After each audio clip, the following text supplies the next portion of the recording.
Hello there, friends. This is Spencer Michaud. Today we're going to be talking about the full moon lunar eclipse in the second decan of Virgo. Hope that you're having a wonderful Friday afternoon out there. We're going to be going on a deep dive with all of the astrological significations surrounding Virgo. We're going to talk about organizing our spaces and organizing our processes and figuring out what stays and what goes and sorting through everything. I don't know about you, but I've been on a decluttering kick lately, and I think there's a lot of that feels like a culmination through this full moon lunar eclipse in Virgo. Just clearing the decks for the new start. And it's going to feel so good when we do it. So we're going to break all that down here today. Let me know if you're here in the chat. It's always lovely seeing your lovely faces here. Cosmic Rose is here. What's up, Cosmic Rose Water?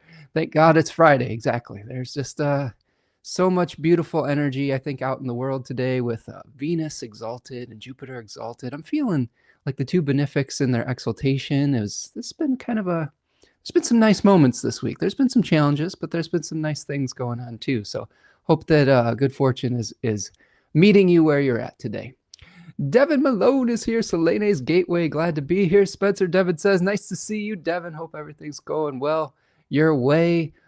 Go follow Devin over at Selene's Gateway. He puts together a really great newsletter talking about the astrology and has a really interesting way of contextualizing time and lunar calendars, all sorts of great stuff over there. Make sure that you're supporting Devin, who is an excellent astrologer out on the west coast of the United States.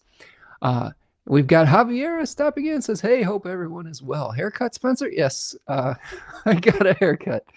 So I'm laughing because I got a home cut by my beautiful partner, Tanya Andrews of Third Coast Mojo. And it was going really, really well for the first hour and a half or so. And then I got a little bit meticulous about it. And the clip fell off of the clippers, like the guard. And like I got a big patch like right at the crown of my head. And we had to spend another hour and a half like cutting it shorter to fix it. So it's a little shorter than I'm used to, but I think it looks okay. Tanya does a great job. She's just an amazing partner. And, I love all of the creativity that she has and the skill and the care and attention that she puts into it. So thank you for noticing. And I hope it looks okay on the, on the screen here. All right. Cosmic Rose says, feeling better. I had a 3-hour conversation with my honey yesterday. Good. I'm glad to hear that. It's nice to have, yeah, you know what? Me too, Rose. We had a nice conversation just about organizing our big long-term projects. I'm going to talk about that a little bit today, Rose. Right now, Mercury is retrograde in the sky in Pisces, which is significant. Pisces is a place that Mercury is normally very challenged. But today, I'm really thinking and feeling that there is a technique that they talk about in Vedic and Jyotish astrology, where a planet that is retrograde in its fall tends to act like its opposite in its exaltation. And I'm actually really feeling that right now. I've been wanting to test this theory. We're going to have another opportunity to test it with Saturn retrograding in Aries. But I'm really feeling it today with Mercury. Like my brain seems to be working very well in organizing and getting everything straightened out and wanting to get rid of clutter and things of that nature. So, I mean, yeah, let's test those theories today. Javier says, looks great. Fresh. Oh, thank you. Thank you. Well, thank Tanya. Okay. I'm getting a little sunshine spot up in the top, if you know what I mean. Like how guys in their mid 40s start to get a little bit of a thinny spot back there. And I think that my obsession with trying to fix that led to the longer haircut, but it does look good. And Tanya did a great job. And I'm just so grateful for her assistance with that. Thank you for the compliment. Leanne is here. Says, hi, Spencer. Hi, Chad. Hope you are all well. Nice to see you. Leanne's joining us from across the pond. Thank you for joining us. I love that we have our international friends stopping in today. I am just so excited that all of you continue to join us each week. It's such an honor to be able to interpret the symbols for you and to, start a global conversation. That's really what I think we're trying to do here is put our heads together, do a little bit of a group mastermind of the problems that we're facing and of the joys that we're experiencing. So again, honored that you're here, Leanne. Yumera Astrid says, you play games? Not while we're live here today. We're going to be talking about astrology here today, Astrid, but Do I play games? Yes, I do play games. I've got a whole thing of like Lord of the Rings card game behind me. That's what's behind the curtain here. Like, I play board games and I play deck building games. But are we going to be playing video games here live? Not here today. But if you have a question about your astrological chart, I'd be happy to answer it for you. Rose says, getting antsy always screws things. Yeah, exactly. But when we're trying to do things that, where we question things and we can kind of overwork something. We'll talk about that today. Javier says, maybe because Venus is there supporting. Yep, Venus is doing a good job supporting some of the challenges we're experiencing with Mercury too. We've got Mercury and Venus kind of coming together today, and that's probably helping. Rose says, my honey has Saturn in his natal Aries. Natal Saturn in Aries? Okay, so he's coming up on a Saturn return. We'll talk about Saturn a little bit today as well. All right, friends. Thank you so much for stopping in. Let me know you're here. It's always, like I said, it's always an honor to see you each week. A couple announcements before we dive into the astrology. We are going to be talking about, of course, the full moon lunar eclipse in Virgo II today. A couple things before we get started. If you would be so kind, please go over to spencermichaud.com. Check out all the offerings I have on the Book Now button at the store as well. I offer readings as well as do these weekly live streams. If you're new here, welcome. I'm a professional astrologer who breaks down some of the transits, the full and the new moons, and the monthly astrology each week. And I also offer readings, personal readings. So if you're going through something in your life, you need some guidance, you need a sense of purpose or a sense of direction or an accountability partner for these things, I would love to work with you. Go find me, spencermichaud.com. All sorts of different offerings at different pricing tiers, all of those things. If you have some challenges in your life financially, reach out and ask for some, maybe a little bit of assistance with that too. I'd be happy to work with you and meet you where you're at. So find me at spencermichaud.com. You can also visit the store over there where I have a number of pre-recorded webinars. The Deccan webinars are really, I think, a special offering that I have. Special interest I have, special offering where I did a series of 12 webinars on all 36 of the Decans. You can find that at the store on spencermichaud.com. My partner and I did a series called Dignity and Devotion on the 7 traditional planets, where we looked at how the planets acted in their own specific dignities, like in different signs, and how to kind of mitigate or fix some of those challenges through astrological magic and how to create an election and a devotional practice around that. A really wonderful series that I did with her. She's very knowledgeable. She has a beautiful business called Third Coast Mojo that you can find on Etsy. So when you look at your chart, you say, I've got my Saturn's not in the greatest spot, or like maybe I'm struggling with this particular issue. You can go over to Third Coast Mojo and find all sorts of astrologically elected oils, materials, soaps that can maybe help nudge fate in your favor, so to speak. There is a new release this week. It is a Jupiter and Cancer release called Sugar Daddy. Sugar Daddy is sort of attracting benefactors, wealthy benefactors, attracting good fortune, attracting gifts, attracting people that can help you on your journey, whether it's materially or spiritually. It's a great offering from Third Coast Mojo. Jupiter is exalted in Cancer. It's very, very fertile in that sign. It helps us to expand and grow and to protect our growth process. So this could be something to look at there. She's also got some wonderful Venus and Libra glamour magic soap that is newly listed. If you want to get a little bit of a glam going in your daily life. Law Keepaway is a Mercury and Virgo offering, where if you are going out and you're trying to advocate for our immigrant friends here that are going through some really difficult experiences right now with the way that the United States has been treating them. If you're going out and being observers and things like that, this is a great way to keep yourself safe. Or if you're trying to, do things in the world where you're not bothered by corrupt forces, this is a great way to nudge that in your favor. And then finally, Saturn in Aries, scientific method is a great one right now. Right now, as Saturn is in its fall in Aries, this is a great one for being able to have delayed gratification, to be able to infuse yourself with a little bit of patience, to be able to see the big picture rather than just the crisis that's right in front of you. It's really good for long-term planning and visioning. So go check out all of that at Third Coast Mojo. Finally, I have a newsletter that you can subscribe to if you want to get updates on Third Coast Mojo, you want to know when I'm going live, you want to know new classes. I've got some new classes coming up around the equinox. The spring equinox is my goal for having these classes ready to go. If you want to know how that's all going, subscribe to the newsletter. It goes out about once a week. And it gives you a little bit of a ping when I'm going live on YouTube as well, which is once a week. So sign up for that. You can also support the channel by purchasing a super chat today while I am live on YouTube, or you can go to buymeacoffee.com and become a patron of the channel over there. I appreciate all of your support. Thank you so much for everyone who has been able to keep me doing this work. I wouldn't be able to do it without your support. So thank you so much for your generosity. All right, friends, let's talk about this eclipse. Okay, what do you say? We've got this full moon lunar eclipse in Virgo II. All right, yeah. And Rose says, love that like button. That's the easiest thing to do to support the channel.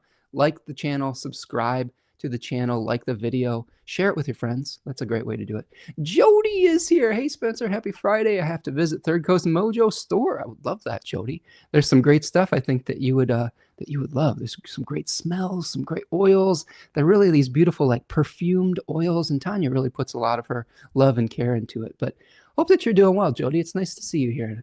I love that you got your little ukulele there. Hope the music is treating you well, friend. Ani is here too, says, I woke up at 11:11 just to drop in. I love it.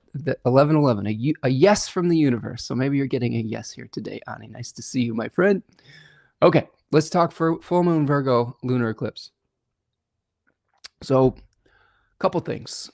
First of all, I don't know about all of you, but as I was doing my introductions today, I was just thinking a lot about how this past week has been going. A lot of light bulb moments really coming through getting organized, through being able to find new systems and processes that work for some of us that might have a little bit of a hint of the ADHD, maybe have some attention challenges, or have some, I'm really learning a lot about what that means for me in particular.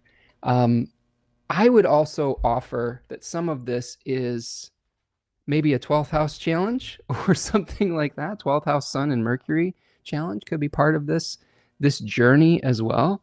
But there's little things that have come up that I've noticed that we've been kind of taking stock of. Me and my partner both, who have struggled with some of these issues over the course of our life. Like the first one that has really been really productive, like examining, is something called time blindness.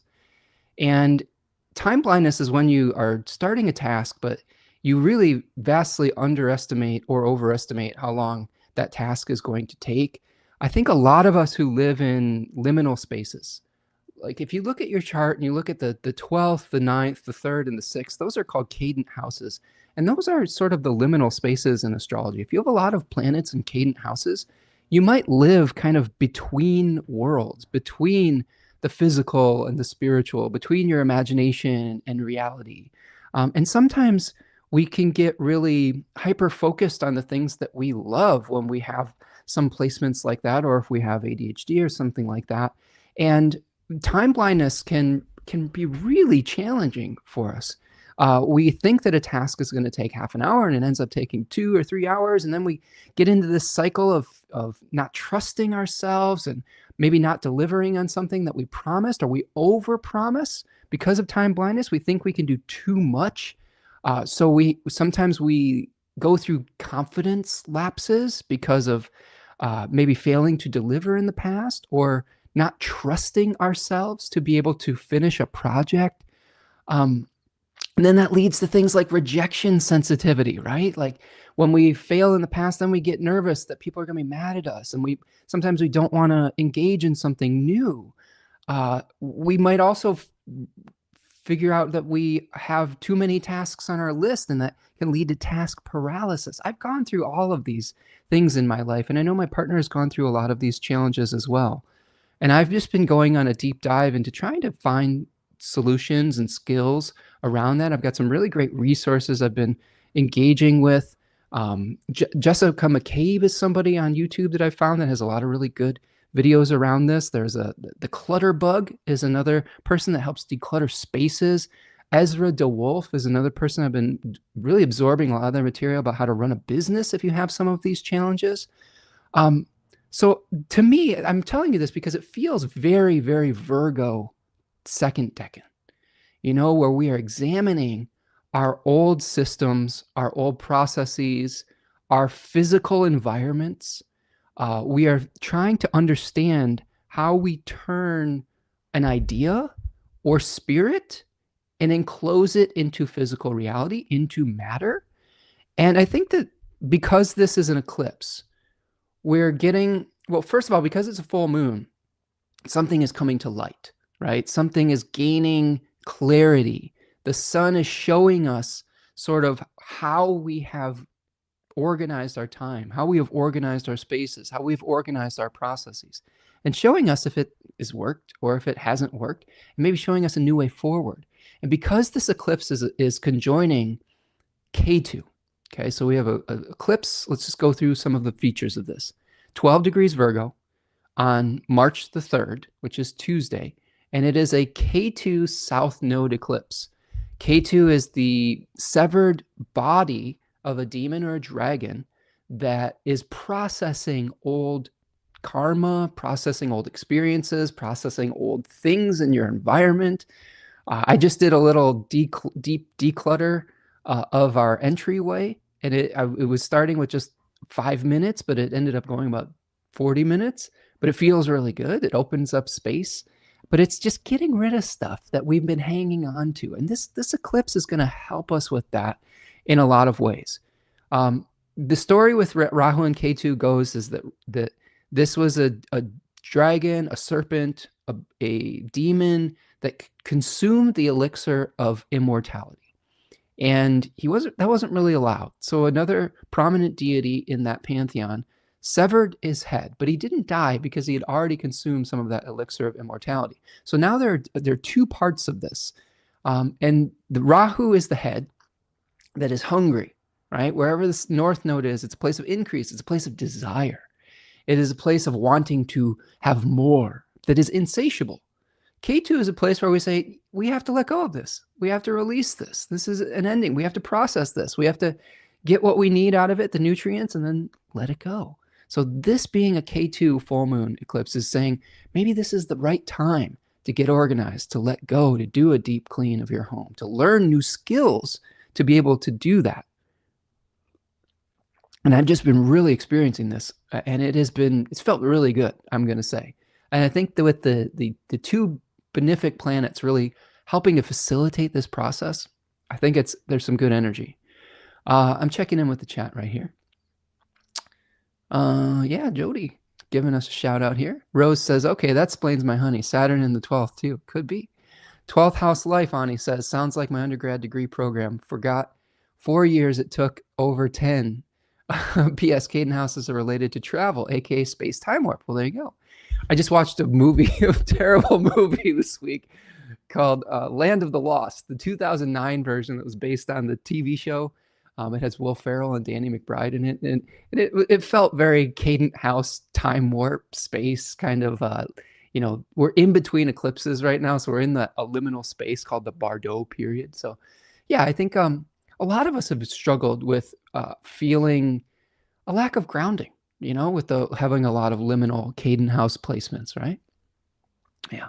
Jody says, very Virgo-esque. Absolutely. That's why I wanted to share those stories, because I'm feeling that energy wanting to come through me, Jody says, Virgo is my 9th house. So this might be weeding through your belief systems. So if you think about where this is landing in each of our individual charts, for me, this is in my 2nd house. So this is happening in my my house of possessions. Like, I've been going through my stuff. I've been going through my systems. I've been going through my skills, the things that support me as an individual.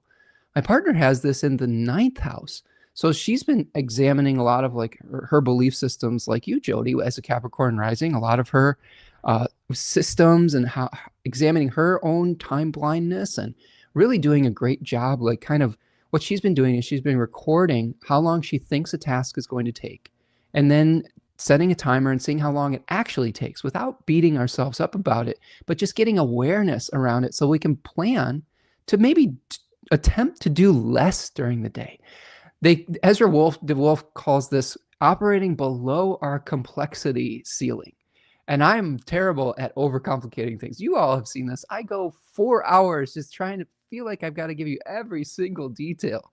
And that's part of how some, I think, ADHD brains work. or some liminal space brains work. You can call it whatever you want. We don't have to necessarily affix a label to it. A lot of us struggle with these things, whether we've had a diagnosis or whether we have planets in different houses. These are not uncommon challenges, especially when we have an overabundance of information, where we have a lot of things that we're juggling in our life. These can be things that can, afflict a lot of people. But yes, so examining those systems, it is so amazing to start to get some clarity around that. Ani says, 12th is traversing liminal space. It's all good. I have Mercury in Pisces with a 12th stellium. I take the road less traveled, and sometimes it's the long, hard way. You and me both, friend. You and me both. What's up, Complicate? Nice to see you here today. Joining us from the washing machine, it looks like. Hope everything's going well your way. It's a pretty cool photograph that you have there. Javier says, I've been watching the Narnia movies lately. Another liminal space, alternate dimension type of experience, right? Rose says, my Saturn is in Virgo. Well, you and I both share that, Rose. We must be born around the same time in the early 80s, maybe? Depending on, or 30 years before or 30 years after that, depending on where you're at in your life. All right. Ani says, this is the message I needed to hear today. A lot of spirit in Virgo says Mercury needs to get together, clean up the mess, uncomplicate my life, and make space for new goals. There you go. I've been doing some research into a lot of spirit recently too. And I think following our lot of spirit, before I go on too much of a tangent with that, let me limit this to like a minute. Lot of spirit can show us when we pursue the actions of that decan or that sign, where we can feel a real sense of satisfaction, like we're living our purpose.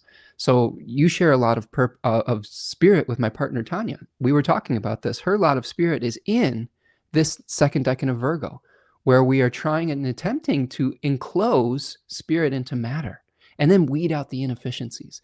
So I think that this has been touching something really important in her chart, like in the lot of spirit in Virgo, and might be doing so for you as well. Let's see. Rose says, Ezra Wolf from LinkedIn. Ezra D. Wolf, DEWOLFE. I believe he has a site called ADHD Tools. I don't know. He's a business consultant for ADHD folks, but has a really just a gentle way of explaining these things. And I really like both of these people that I've been listening to are, I think they're Canadian. I love you, Canadians. I know that we had a little bit of a challenging week with the hockey week and all of this, but I love my friends from Canada. I'm sorry for the lack of grace in the United States in being a little bit poor winners. You all are still winning with the universal health care and all of these things. So I was like, yay. But that was kind of exciting. I didn't even know who I was rooting for at that point, but I definitely, I don't know, just exciting to see the joy of a dream coming true for either side. But I digress. Jody says, I think Mars is squaring Uranus right now. Yes, this is shaking us out of our complacency, right? Really like kind of getting us new methods of fixing old issues. And he says 12th house issues aren't always listed in the DSM-5, not always an affliction, just a unique perspective between realms. I agree. And I'm not somebody who is super thrilled with affixing a label to myself, because I feel like I'm changing a lot over the course of my life. I feel like I've always been attached to being a little bit of a Renaissance man. And I think that, and I mean that in just, I have a lot of different interests, and putting myself in a category hasn't been something that I've been super excited about. So I'm with you. But learning astrology and learning some of the challenges that can come with having specific house placements or specific sign placements teaches us how to work with those placements rather than to just be living in confusion around them. And he says, if others don't fit in, it's easy to marginalize them and assume they're disordered. Exactly. And this is not to utilize any of those labels to make people feel less than. Sometimes when we get clarity around what some of our challenges have been lifelong, it helps us really to find and seek out the right solutions. There's a really toxic kind of thing going around right now that is seeking to ignore or to other or make people less than or have uh, we've had this real big backlash on disability justice that I think is really horrific. And it's rooted in fascism and eugenics and things of that nature. And I think just understanding our issues and being able to find ways to turn them into strengths, right? I think a lot of people who struggle with focus challenges, with task paralysis, with rejection sensitivity, time blindness, they can probably tell you that there's been some real painful moments around that. I think that when you start to understand that, it feels very empowering to find new solutions to some of those challenges. A lot of the times we feel like that's like, well, that must be how everyone is. And the fact of the matter is that we all have unique challenges and struggles based on our own natal charts, based on our own brain chemistry, based on our own traumas or our experiences growing up. And it isn't a one-size-fits-all solution. But I do think that there are certain things that we can recognize that we can starting to move the needle, right? Okay. So we're talking about the K2, releasing old processes, releasing old stuff, okay? Let's see.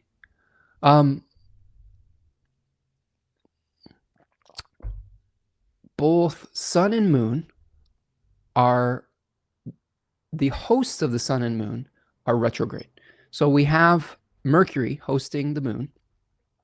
We have Jupiter hosting the Sun, and both of those planets are retrograde. So there's a lot of reviewing, I think, within this eclipse. A lot of like, let's take a look at the past so that we can move forward into our future and make a really important new start with all of the planets that are going to be moving into Aries in the weeks ahead. These are launch points, okay?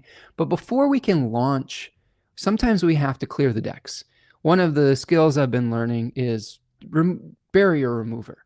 Sometimes when we're trying to start something, we get task paralysis because we've got too much stuff on our surfaces, right? Sometimes we just have to clean off a surface. Sometimes the barrier is we need new supplies. We need different things to get started. Sometimes we have trouble prioritizing which one's the most important or the most urgent. So how do we start removing these barriers before we have this really important launch point at the spring equinox, really, with all of these planets moving into Aries? We also have this full moon lunar eclipse sextile Jupiter retrograde. So the benefic planets are having important conversations with the lights.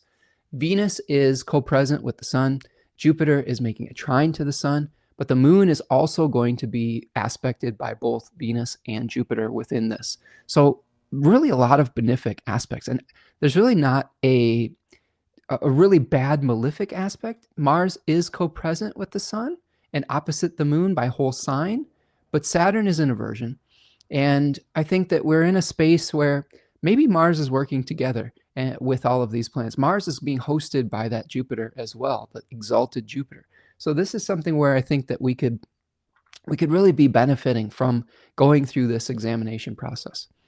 Of course, I also mentioned that Mars, Mercury, retrograde, and Venus are also co-present with the sun. So all of these planets are having a conversation that will break down. Both the moon and Mars are in their a dignity called triplicity. So there are different types of what's called essential dignity in traditional astrology.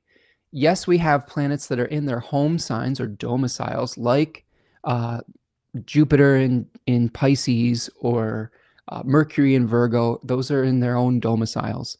But when we have a planet in its own triplicity, this is in an elemental space that it feels comfortable. The triplicity energy of a planet, the ancient astrologers would say that it's like having communal support, like the support of your guild or the support of an organization that you're a part of. So we have the moon and Mars being supported and getting communal support to carry out their significations. Venus and Jupiter retrograde, both in their exaltations. So both the benefic planets in their exaltations, which is, I think, a really nice feature of this. And then another thing that's fascinating is we've got Mercury retrograde in benefic enclosure. So there is some really nice mercurial energy, despite the fact that Mercury is traditionally exiled and fallen in Pisces. So Mercury is generally struggles with mercurial issues when it is in Pisces. Mercury likes to separate things into categories. Mercury likes to have clear communication. It likes to be able to move things from one space to another. It likes to move quickly between the liminal spaces. Oftentimes when Mercury is in Pisces, it can lead to a little bit of confusion because we're not speaking clearly. We're speaking sort of in metaphorical language. It's good for like art. It's good for poetry. It's good for figurative language where one thing represents something else rather than the thing that we're trying to communicate. But when Mercury is retrograde, there is maybe this possibility that it could be acting in its opposite sort of exalted way. And I'm feeling that personally, just based on my own anecdotal experience. But I would love to hear from you. My daughter reached out too and was like, is there something going on in the sky? Because I feel like maybe that Mercury retrograde in a fallen sign thing that you were talking about is a thing. Because I had so many great ideas that came up and I've been getting organized. And so it's not just me, it's been going around. But the benefic enclosure is an extra benefit to Mercury at this eclipse, where Mercury is being protected by Venus and Jupiter. So a lot of the reviewing of our processes, reviewing of the way that we organize our minds, our spaces, our things, has this protection around it, which I think is really positive with this eclipse. Okay. Let's see. Yeah, people were, yep. Ani says, if others don't fit in, it's easy to marginalize them, assume they're disordered. Absolutely. We're in real tough times with that. Javier says, yeah, the police come into your home and take you away. This is, yeah, we are in some spaces where it is becoming less safe to be different. And I think that that's a real problem. This is part of the, I guess, I don't know if it's Christofascism or something like that, but this is a desire for homogenization. And sometimes people, like those of us who are a little bit neurodivergent, that maybe live in those liminal spaces and do things a little bit differently, look differently from different places, they get demonized, they get scapegoated. And that is a tenet of fascism. So this is something that we really have to start pushing harder and harder and harder against, so that we don't become just erased, right? This is the thing. I think diversity really makes us stronger. It is more beautiful. Like nature is extremely diverse. And I'm somebody who has a deep appreciation for nature and its beauty and its interconnectedness. And if we take the diversity out of nature, we get things like monocropping. We get like these kind of, really disgusting bland spaces that are just, they're not full of beauty anymore. They become toxic really quickly, and they're not fertile. They're not stable. So I think that this is something that we really have to reconcile with, is being able to appreciate diversity, our differences, to appreciate people that act in different ways and their brains are working differently. But yes, it is definitely a challenging time for that. So hang in there. You've got a good supportive community here. I care about all of you, whether you have your little quirks or not, like we all do. And I think that those quirks can be what makes us beautiful. Quieting Mind Nature is here. Nice to see you, friend. Thank you for stopping in and letting me know that you have a beautiful little placid nature scene there. I love it. It is quieting my mind just looking at that beautiful scene. So thank you for hanging in. Ani says the disabled, homeless, and immigrants were Nazi first targets, right? Because the disenfranchised are low-hanging fruit because they can't advocate for themselves. Now is rhyming with World War II. Exactly. So yes, this is something that we've been seeing increase in its urgency of needing to be, I think, reckoned with and resisted. But yes, there's some nerve-wracking things around that. But I think by talking about it, by becoming aware of it, by protecting people in our community that are the most vulnerable, we can become part of I think the resistance to that. And we can start creating the communities that we want to live in, rather than just be stuck in a homogenized one that only works for a certain type of person, right? And so we don't lose the things that make us unique, that make us wonderful. Jody says, I realized that recently Jupiter and Venus have never blessed me with their benefits. True story. I'd have to unpack that, right? I'd have to unpack that, Jody. I may push back on that, knowing some of the experiences that you have had in your life. But maybe there's different ways of viewing Jupiter and Venus's blessings. I don't know. I have an exiled Jupiter, but I still see some of the benefits that it has brought me in my life. And I think that I think oftentimes it's a shift in perspective, but we'll have to talk about that further. Come to class. We'll break it down. Mercury is mute right now. Yeah, that is one of the features really of Mercury in Pisces, is sometimes it's difficult to communicate effectively. Selene's Gateway says, Devin says, I'm just curious about that technique because as a Vedic tech, Mercury would still be in Aquarius according to the sidereal chart. Interesting. Yeah. I've seen different ways of people practicing Vedic astrology using tropical zodiac. I can't remember his name, but there is a prominent Vedic astrologer that uses the tropical zodiac. But yeah, that's a good point about the sidereal chart. I will admit that I am not an expert in Vedic technique. I'm not a Vedic astrologer, or I haven't done a deep dive and study in Jyotisha.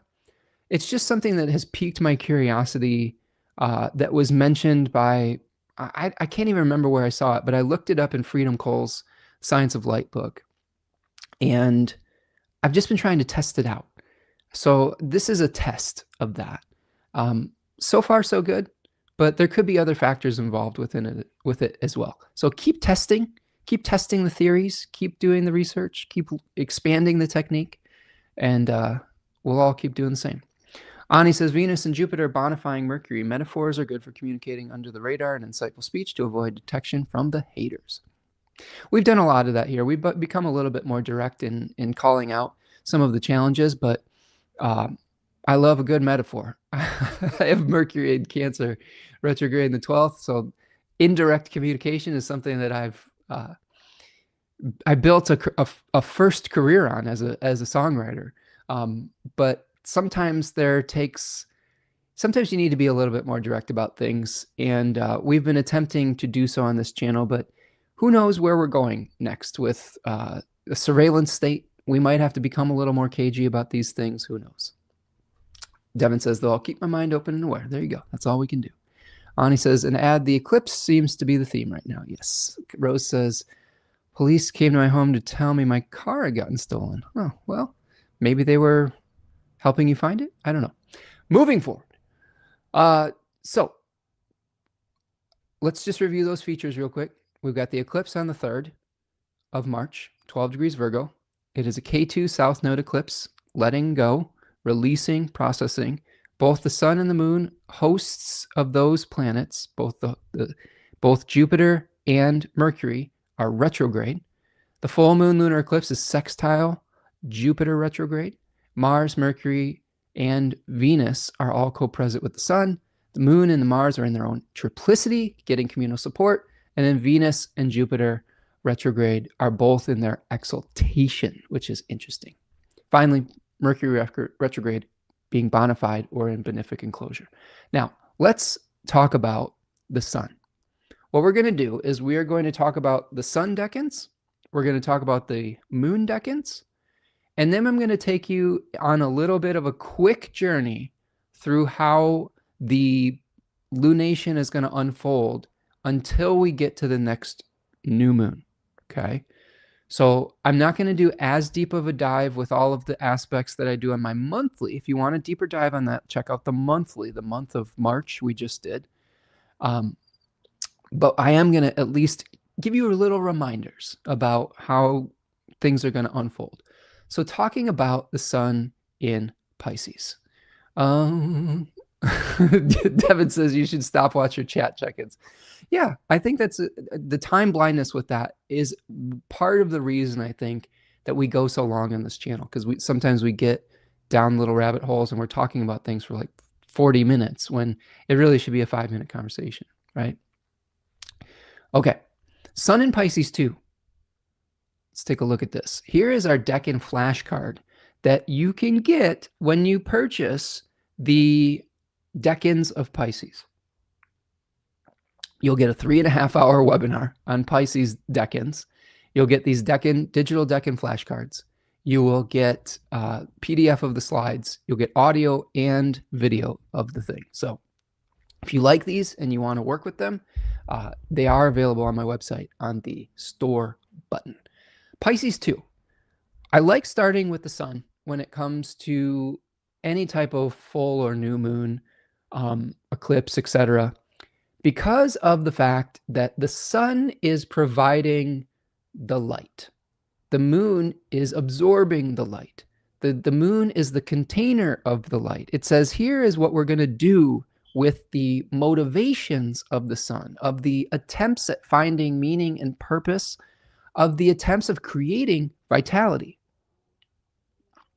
I've been thinking a lot about revisioning how we think about the sun, not necessarily as this is who we are, this is our individuality, this is our, I don't know, very personal, narcissistic experience of ourselves, but maybe reimagining the sun as a source of vitality, as a source of generosity, a source of growth, a source of what we have to offer people in our community that is almost limitless in its ability to shine and create energy and create growth.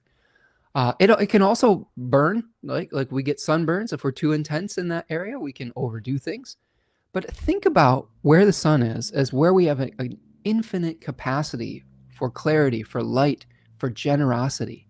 I'm going to maybe be doing a little series on this to help us think about that. Maybe on the channel, maybe through a class. I'm still trying to figure out the form of it.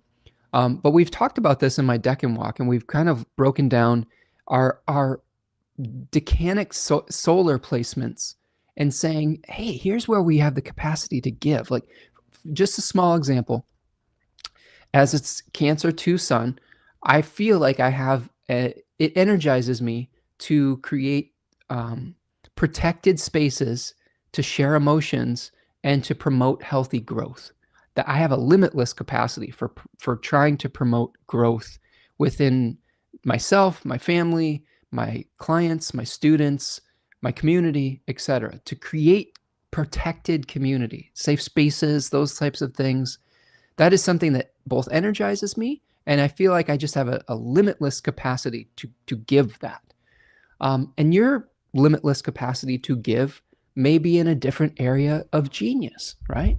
So let's talk about the area of genius that Pisces 2 might be. This decan really speaks towards being able to harmonize our inner and outer realities. It talks about the power of our intentions. We also have themes around wishful thinking, where we can visualize something and then maybe release our attachment to how that is going to come to us. Okay. It is in a Kabbalistic tree of life sephira called Yesod. And this is really a sort of like a chakra energy center. This is my understanding of it. It is how these planetary energies maybe cast their light or their ray, and how it is absorbed and transmitted onto the earth. Yesod is like the birth canal. It is like the place right before manifestation. So we shape our reality with our emotions. We shape our reality with our imagination before it comes into existence. So in this decan, we're kind of learning to dissolve the boundaries between worlds, between dimensions. We've had a lot of talk in this week of people's experience of having a lot of interdimensional experiences with media, with movies, with maybe their own sense of time. And this is really a very Piscean type of experience. This decan also helps us to flow with the Tao, T-A-O. The Tao is the sort of the natural rhythm of the universe. It shows us about our interconnectedness. Austin Coppock calls it the net, which is a reference to Indra's net, these interconnected individual points of light.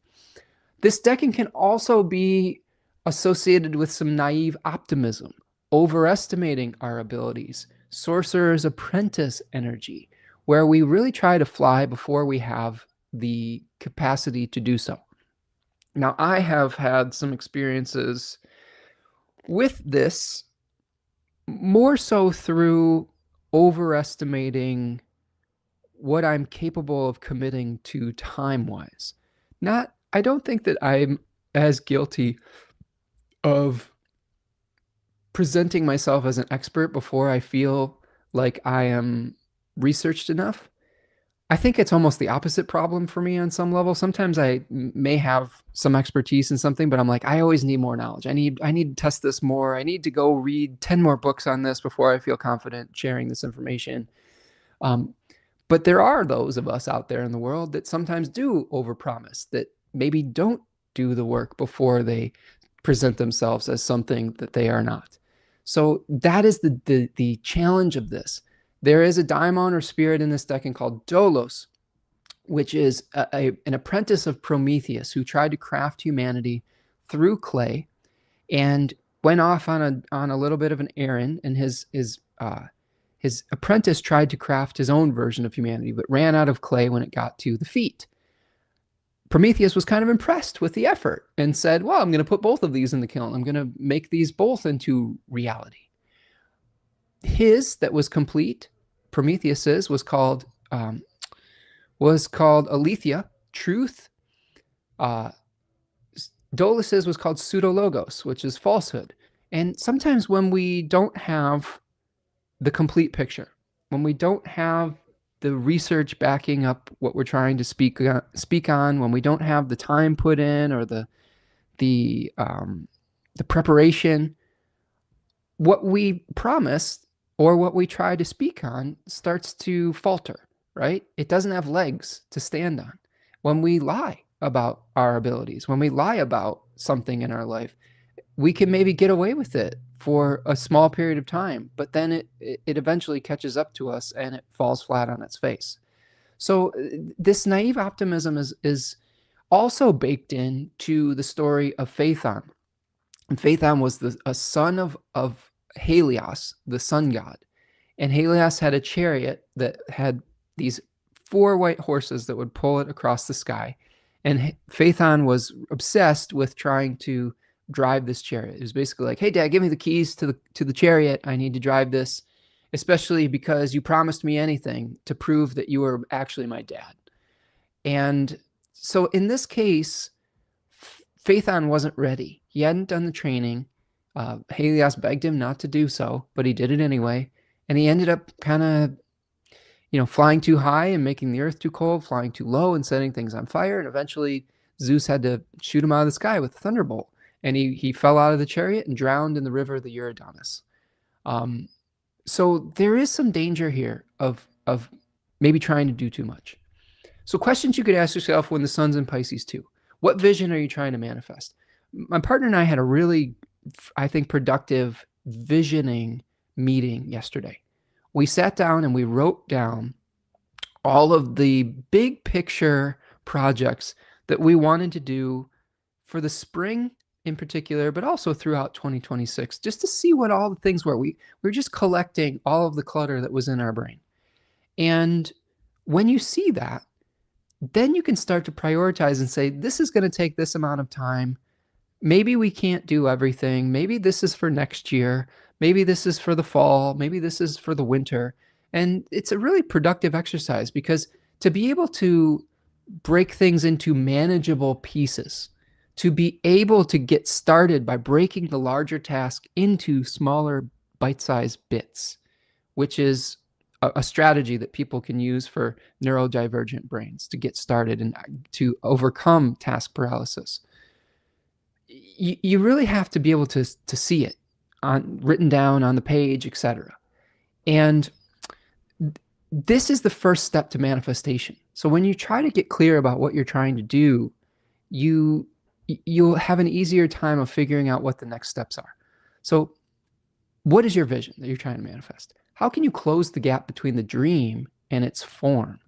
Oftentimes this decan of Pisces, there is a little bit of, I don't know if it's disappointment, but it's like, it's a good enough decan.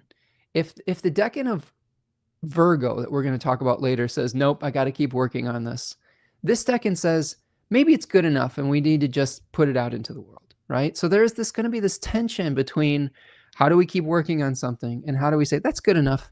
Let's just do something to get us moving forward. Can you make a wish and release the how?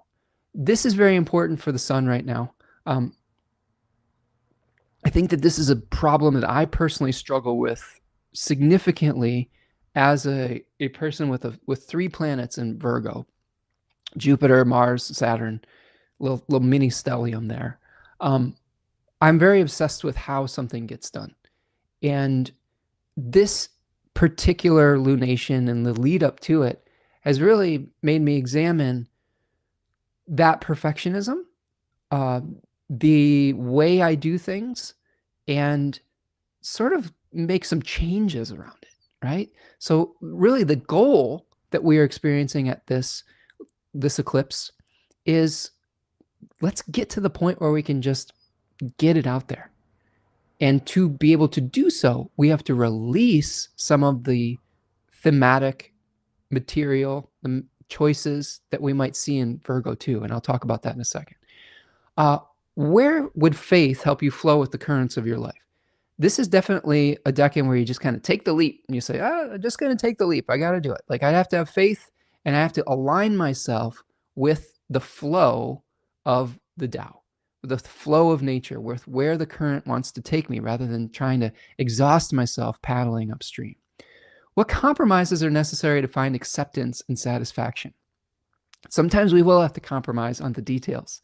Sometimes we will have to release control of the details to get something done. And then finally, how can you align with fate to prosper? This is something where you just say, the sun in Pisces 2 says, I'm going to put my intention out there. I'm going to find my purpose with this. And then I'm going to release attachment to how it's going to meet me. You know, it's sort of like the universe has a better plan. God has a better plan. The divine has a better plan, etc. Okay. So we may have to release our attachments with that, with how something is done. Okay. So this is important because this is what is providing meaning. And this is maybe the purpose, if you will say, or the way to create vitality at this lunation. All right. So I'm going to check in with the chat here.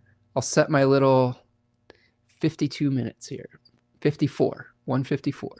So we'll do 5 minutes here. If I go too quickly through your chat or if I skip it, it's nothing personal. I'm working on trying to be more efficient with my time.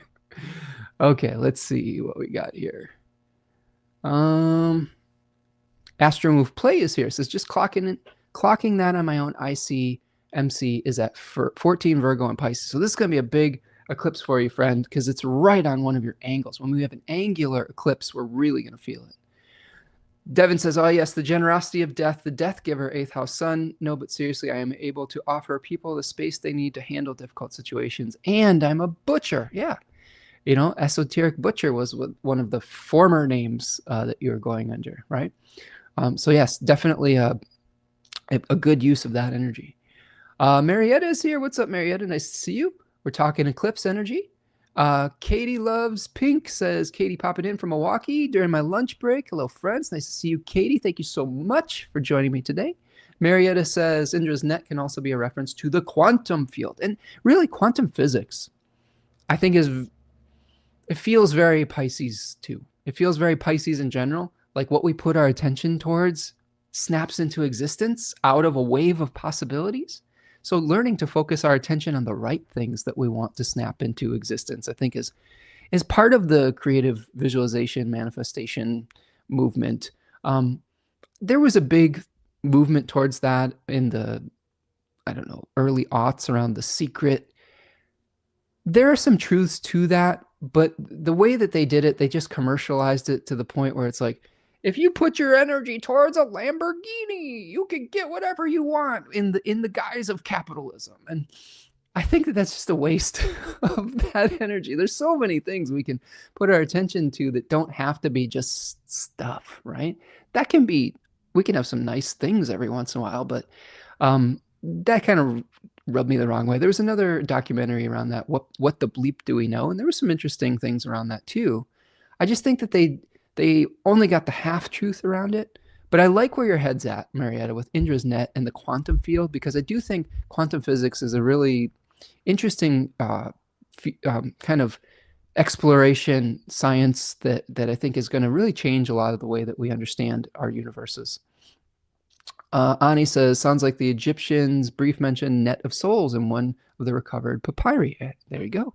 Let's see. We've got forget which one. Their entire purpose was not to get caught in the net on the way to the afterlife. Yeah. I don't have enough background in Egyptian philosophy to comment with authority on that. But I know a lot of Egyptian society or belief system, a lot of it was preparing for the journey to the next world, or being able to preserve things to take with us to the next world, and maybe avoiding some of the negative traps that wouldn't lead us to the next journey that we were on. Didn't we talk about this a couple weeks ago? We did talk about Pisces II. I believe we might have talked about this when we were talking about the astrology of March, because I go over some of these challenges and these themes as a focal point when we go through the astrology of the month. Ani says, so we've got deja vu, yes. Ani says, now just another iteration, nothing new under the sun, just repacked differently. Rose says, sounds like a good time for another treasure map poster of the things we want to manifest this year on all layers. Haven't done one in years. Yeah, I think it is. I think that one little thing I was thinking about that could be fun, or that I saw as a fun kind of exercise, is 2026 bingo. Like having a blank bingo card, writing little things that you would enjoy doing for the year or projects that you'd like to do, and then just looking at it and saying, oh, I'd like to do this one, and trying to create a bingo by the end of the year. That was kind of a unique way of maybe a treasure map type of experience. Okay, I needed to hear that today about Pisces II, Ani says. I'm applying to grad school and need to make room and let go and move towards my vision. Ready, not but not in haste. K2 and Virgo really fits the agenda. There you go. Clear the decks. Clear the decks of perfectionism. Clear the decks of being attached to so many minute details that we just never actually achieve what we're trying to achieve. Dr. Angela Puka has a great lecture on magic and quantum physics. Highly recommend, Donnie says. I'll have to check that out.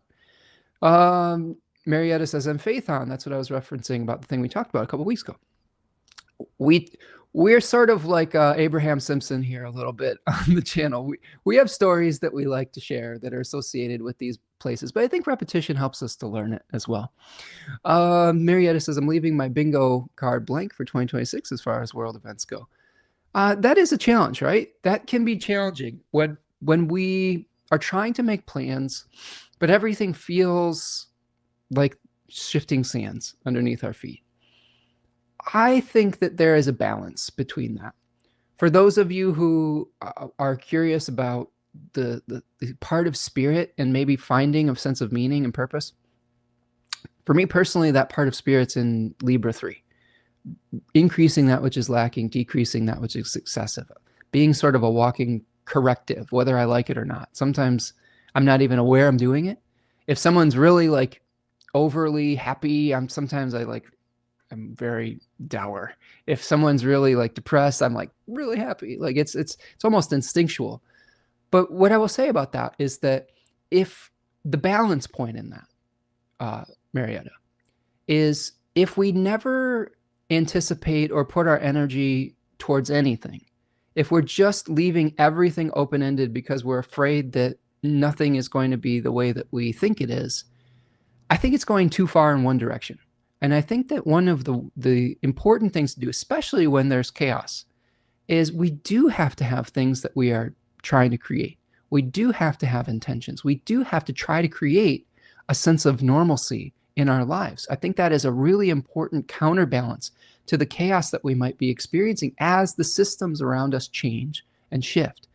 So even if it's just putting on your bingo card, wanting to create a new system, wanting to be part of the community building that might inevitably happen when things change, those are worthwhile. You know, doesn't have to be that open-ended. It can be just little simple things. Maybe you want to go to a new place, a new, I don't know, botanical garden or something. Those are actionable things that we can do even when there's huge changes happening. I think this is something that we take for granted when we look back at history. We see all these huge events happening and we're like, everything must have stopped in these people's lives. And for some people, yes, that's true. But a lot of times, even when there was horrific things happening, we still had to do some of the daily habits. We still had to live our daily lives.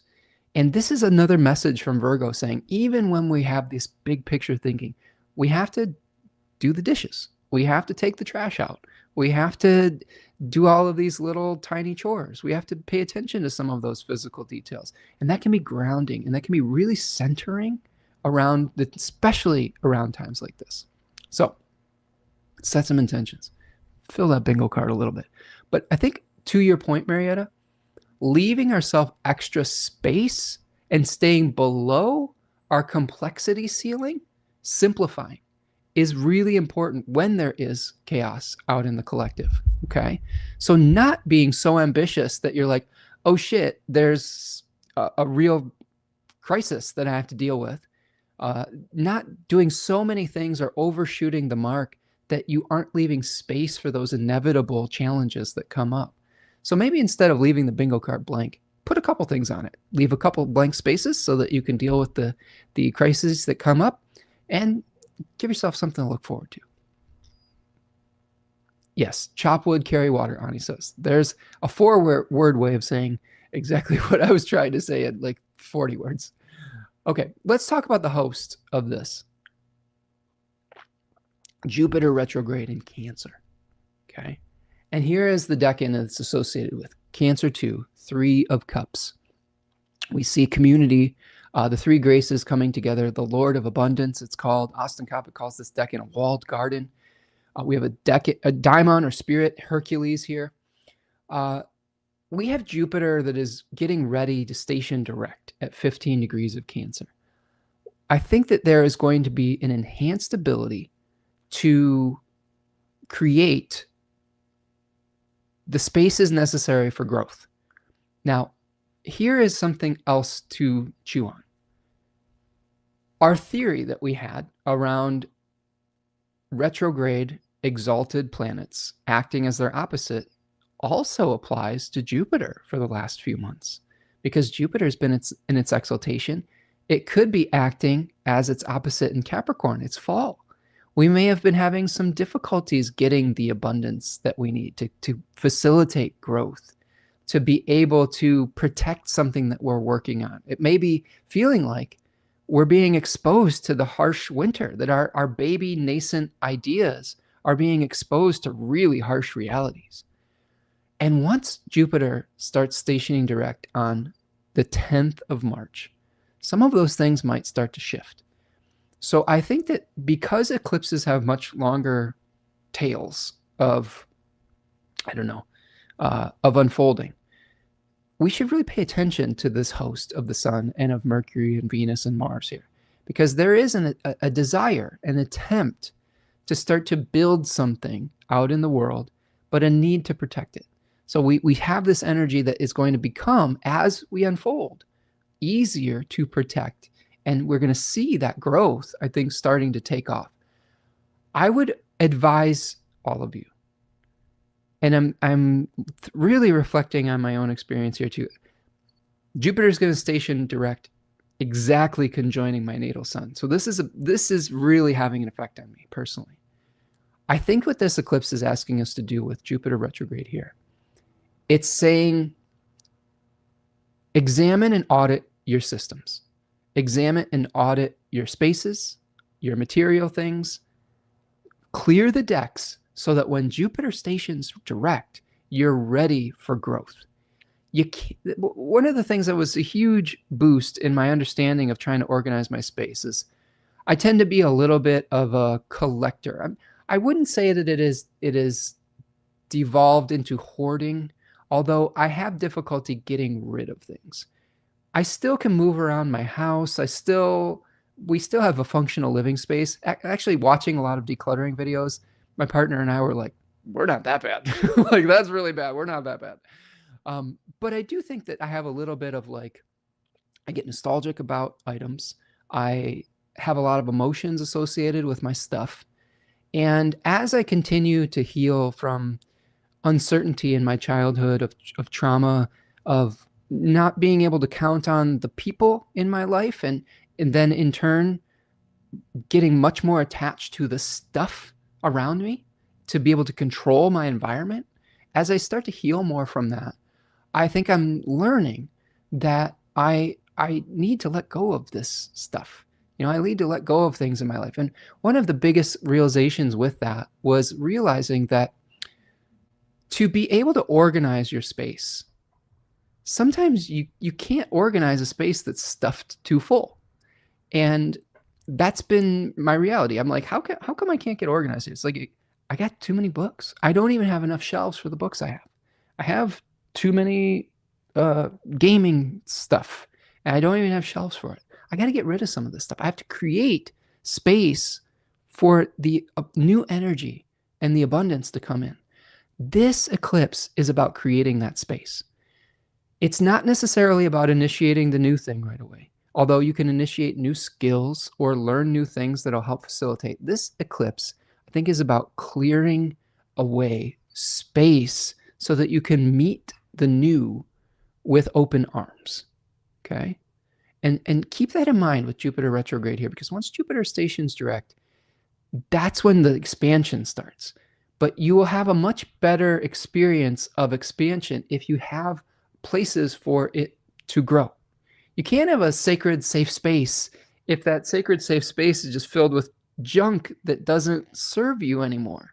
Maybe it was the right thing in the past.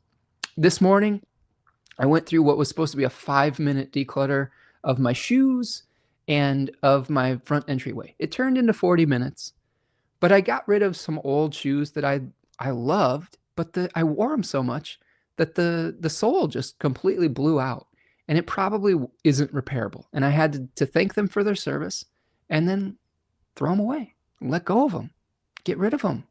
And that creates space and a vacuum for something new that is functional to come into my life, rather than me seeing things in my life that are broken, that don't serve me anymore, that I never use. So think about that with this host in Cancer 2. We're clearing the decks for future growth, okay? All right. Trauma, Maria says, great analogy to remind us we have to keep living. Yes, there you go. Yes, chop wood, carry water, exactly. Ani says, thanks for reminding me to take the proper inventory project, my fledgling, to take proper inventory, protect my fledgling aspirations. Exactly. And that's a really important part of growth. I think that the other part of this that is almost, they are complementary energies, but sometimes there's a little bit of there's a tension even with the trine between these two decans of, sorry, it's like some dust in my eyes. I really did a lot of cleaning this morning. I think the dust is like this in my eyes. The second decan of Pisces kind of is just very, very boundaryless. It is helping us to dissolve the boundaries between vision and manifestation. That can lead us to be very vulnerable in a state where, if we don't have the proper protection, we can have some false starts, right? We can not maybe get to where we want to be. We can leave ourselves vulnerable to burnout. We can leave ourselves vulnerable to criticism, to be able to fall victim to our rejection sensitivity. And I think what Jupiter can help here, though, is saying, hey, it's okay to keep some of this hidden for a little bit. I've been working on some new classes, and it's taking a little longer than I would hope. I've got some things that are really simmering, and I know some people have reached out about it. Ani, in particular, I know I owe you an email. Thank you so much for for reaching out and for validating some of the feelings I've been having about the class. I'm sorry I haven't gotten back to you yet. I just had a lot going on. But I think that being able to create those healthy boundaries can give us the safe space to do the dreaming. Do you see what I mean? Okay.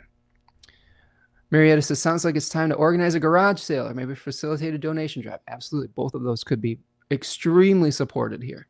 I've been trying to figure out where I want to take all of my stuff and where I want to donate it. But if you get too fixated on that, then you won't ever get rid of it. So we have to, we even shouldn't be so precious about that. We have a neighborhood garage sale in June in my neighborhood every year. There's a part of me that's like, I should hold on to this stuff to get some money from it at the garage sale. There's also a part of me that's like, I don't want this stuff in my house anymore. I want it gone. And the money will come. You know, if someone else gets benefit from it and I gave it as a gift, as a donation, it'll cycle back around and maybe someone else will benefit from it. Marietta says, I'm on a declutter journey too. I love to hear it. I love it. Just decluttering just fills my heart with so much joy. Rose says, I own a book on feng shui, but I applied a few techniques. Good. I say bless and release for people and things. I love it. I love it. Marietta says, there's always storages in case you have things you really don't want to part with, but also really can't use right now. Good, good. That I'm looking into storage containers right now for some things to protect them against the elements. Got to pull weeds before you plant. Virgo is practical. Absolutely. Astro Move Places. How do you think this eclipse relates to the lunar eclipse last September at 15 degrees Virgo? Well, I'd have to think about where I was at particularly. I mean, it's a little bit of a repetition of themes, right? Was it a lunar eclipse? I just have to think about that real quick. Let me look. Let me look here. So we had the last eclipse we had we had a new moon eclipse at 29 degrees of Virgo. And then we had a full moon lunar eclipse at 15 degrees Pisces. So is that what you're referring to? Because the sun was at 15 degrees Virgo and the moon was at 15 Pisces. So if you think about how the reversal of that energy goes, right? The reversal of that energy says, you know, here in that eclipse, we had a Rahu eclipse. The moon was conjoining the north node rather than the south node. So we were attempting to weed out inefficiencies, to weed out old stuff, but sometimes we had to not be so precious about it. We had to increase our ability to have faith in the process. Do you see what the increase of like Pisces 2 kind of elements with the moon there? With this eclipse, we are decreasing the Virgo 2 elements. We're decreasing our attachment to having everything have to be perfectly categorized. We're reducing our attachment to doing it a certain way so that we can learn new skills to be able to get the job done rather than be so obsessed with how it's being done. So it is related, and go back and look at September as to what you were working through. But I think that's really the difference, is that we had a Rahu Pisces moon eclipse, increase, desire, and this one is a K2 Virgo moon eclipse where we're learning to release. But that's a great question. And they are connected because it's very similar degrees, isn't it? You know, very, very close in the same decan. Ani says, water is fertile. These decanic themes of Cancer and Virgo and Pisces complement each other nicely. There you go. Marietta says, I'm trying to incorporate feng shui too. It's kind of helping. Once I solve this spicy nerves in my brain, I'll be able to focus better. Cat fur for the win. Everything in my house is covered in cat fur, Marietta. But here's what I will say to that. As above, so below, as within, so without. One of the things that I often find is that when I start cleaning up my environment, I start to think clearer. When I'm starting to think clearer, I want to clean up my environment. You know, it is all related. And I think that just taking small micro movements towards it will give you the momentum that you need to stick with it. Okay. This is why the Virgo moon says, take a micro movement. Only, like, we were trying to do the 30-day decluttering challenge from Clutterbug, where you just declutter for 5 minutes, one space, that is impossible for me and my partner. But the idea of only doing 5 minutes got us started, and then we had momentum, right? And we were just like, oh shit, we got to finish this. And we cleaned the whole front entryway, and it felt good. But what that did is that overcame the task paralysis of starting. So whatever you can do to almost trick yourself into starting, you'd be amazed at how you can move through these challenges. Ani says, I've already had false starts, and I'm using that as an opportunity to get focused or realistic. A learning curve, not a defeat. Absolutely. Marietta says, my mama was a quintessential Virgo. Her birthday was 9/11. Love her. Happy birthday to your mom. Devin says, when my mom passed, I couldn't get my brother to let go of so much of her stuff. It's now boxed up in his house, and he thinks he's going to sell it. We leave so much behind when we pass. Yeah, Devin, I had an experience like that today. My mom passed in 2022, and she had given me a bonsai tree. I was really doing a lot of bonsai. I was learning how to do bonsai trees. I had this little elm tree that she gave me. And right after she died, the tree died. And it was really heartbreaking because there was a little part of me that's like, if I could keep this tree alive, it's just kind of keeping a part of my mom alive. And that dead tree has been sitting in a pot on one of my shelves in my entryway for 4 years in that same spot. And today I took it out of that spot and said, I need to return this back to the earth. This dead tree needs to go back to the earth. And it's so powerful to be able to do that. It is a huge emotional release to do so. So I feel for your brother, and I think that, yes, we just even inheriting their stuff. Like, I didn't really inherit a bunch of my mom's stuff. Like my stepdad's still around, and he kind of has all that stuff. But there is definitely a lot that we have to process, that we get so emotionally attached, especially when we lose a parent or a loved one, and we infuse into those items its own soul. I really do believe some of these items have a soul. Everything around us is ensouled. But sometimes the vitality has left something, and the animating spirit still remains. And I'm trying to take that with me. I can take a picture of it. I can look back and still feel the feelings without having to have the physical item. And then I can open up that pot for a living plant that maybe could honor her memory in a different way, right? Ani says, thanks for being here in the boat of confidence trauma. There you go. I'm happy to be of service, friend. Astro Move Play says it was, yes. In regards to maybe that old eclipse, right? Beautiful answer. Okay, thank you. Appreciate it. Thank you for being here today. Thank you for the question. I always love answering questions. So if you have questions in here, shoot them in the chat. Marietta says, yes, I have some stuff connected to my mom that I need to let go of. Old documents and things like that. It's hard because we feel like we're getting rid of them, the person. Yes, exactly. When we lose the person, we infuse all of the feelings that we had for them into these items. And that can be the hardest thing to let go of, is the thing that triggers the memory of them. But I think that there's ways to hold on to the memories of them without drowning in their stuff, you know? And he says, going through the same thing with my dad. Just went into a nursing home and had hard talks about only packing light and only taking what has practical value. You never see a hearse hauling a U-Haul. That's a great, I'm sorry to laugh, but that is a really, I love that sentence. I'm going to file that away, and I'm going to use that in the future to remind myself of that. So thank you for that. And yes, you are absolutely right. Sometimes we have to go through these gigantic purges. Rose says, I discovered when I could not clean my house, I needed to organize internally to create calm. Help within as within. Help with as within, so without, maybe. Yes. And it's hard to get organized if you're having a chaotic emotional experience. If you're feeling too tired, it's going to be really hard to let go of something that has emotional charge. So getting some sleep and meditating or calming your mind can make it a lot easier to go through the letting go process. Sirius is here. What's up? Says, even Gotham City crumbles. Batman has to deal with chaos hanging upside down. As 15-degree Jupiter in Pisces, 6th house, I approve this attitude. Yeah. Everything, even castles made of sand fall into the sea eventually, as Jimi Hendrix would say. So it is a good uh, meditation, right? It is a good thing to at least understand that we can't hang on to everything.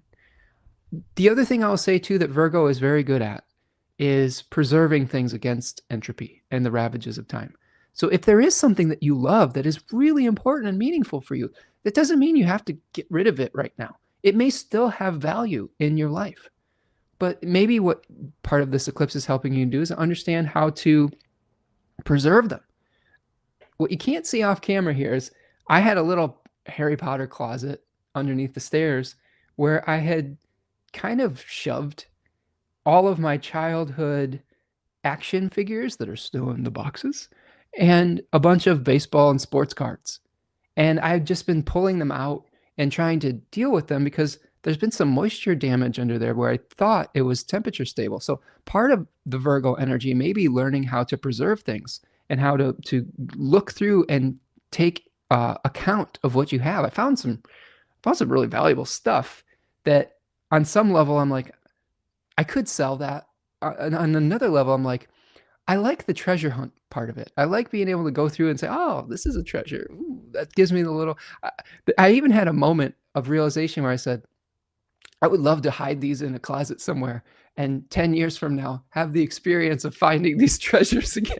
Like that's how my brain works. It's just like, oh, that's a nice little thing, right?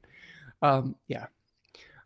Rose says the generations have changed. Past generations passed on furniture, etc. Younger folks do not want any of that. It's create a log jam of personal belongings. Yeah, absolutely. I tend to enjoy getting some of the heirlooms, but the reality is a lot of us just don't have space for that, you know? Sirius is chaos magic. There you go. Pyramid U-Haul hearse, question mark. There you go. Oh no, those collectibles are worth money.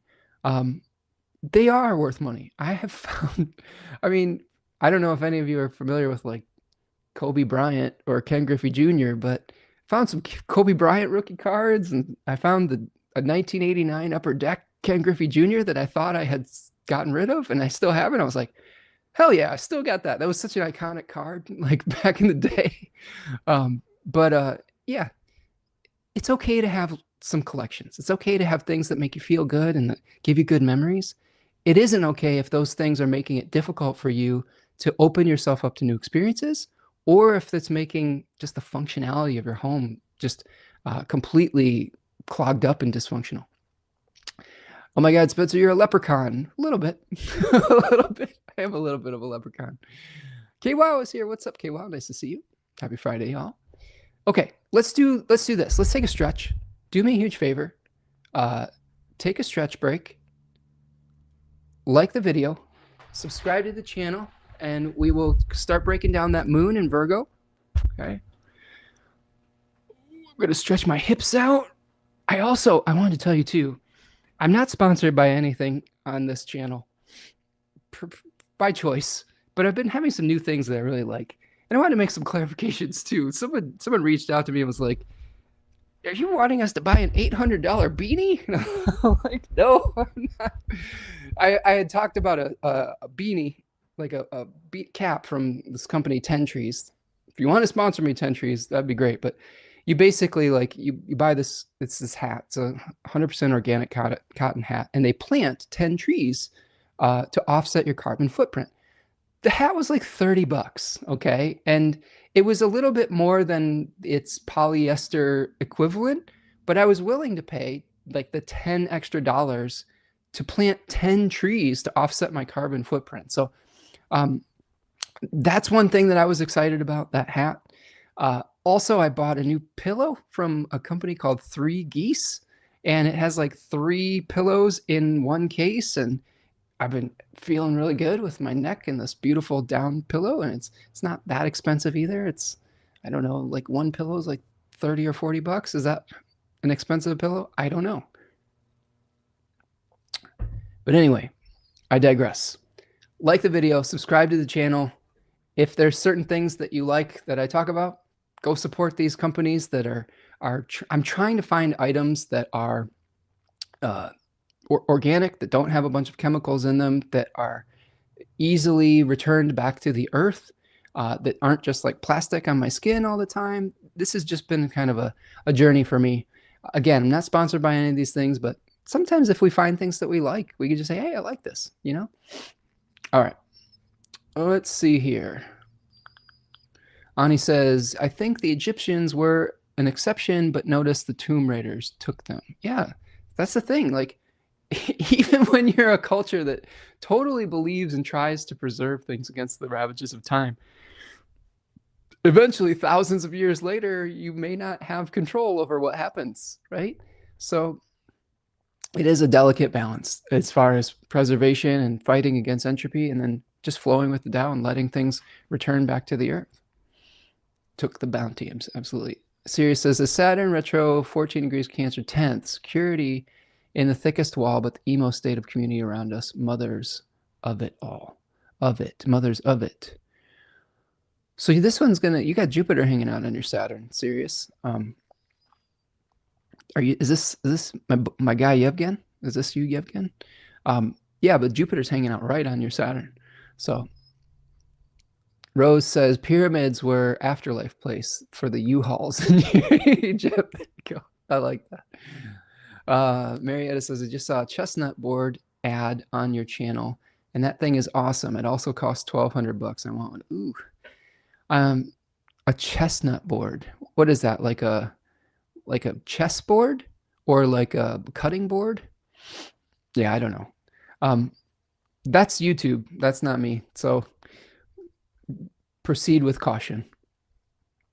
As Saturn retro 14 degrees Cancer. Oh, that's the same comment.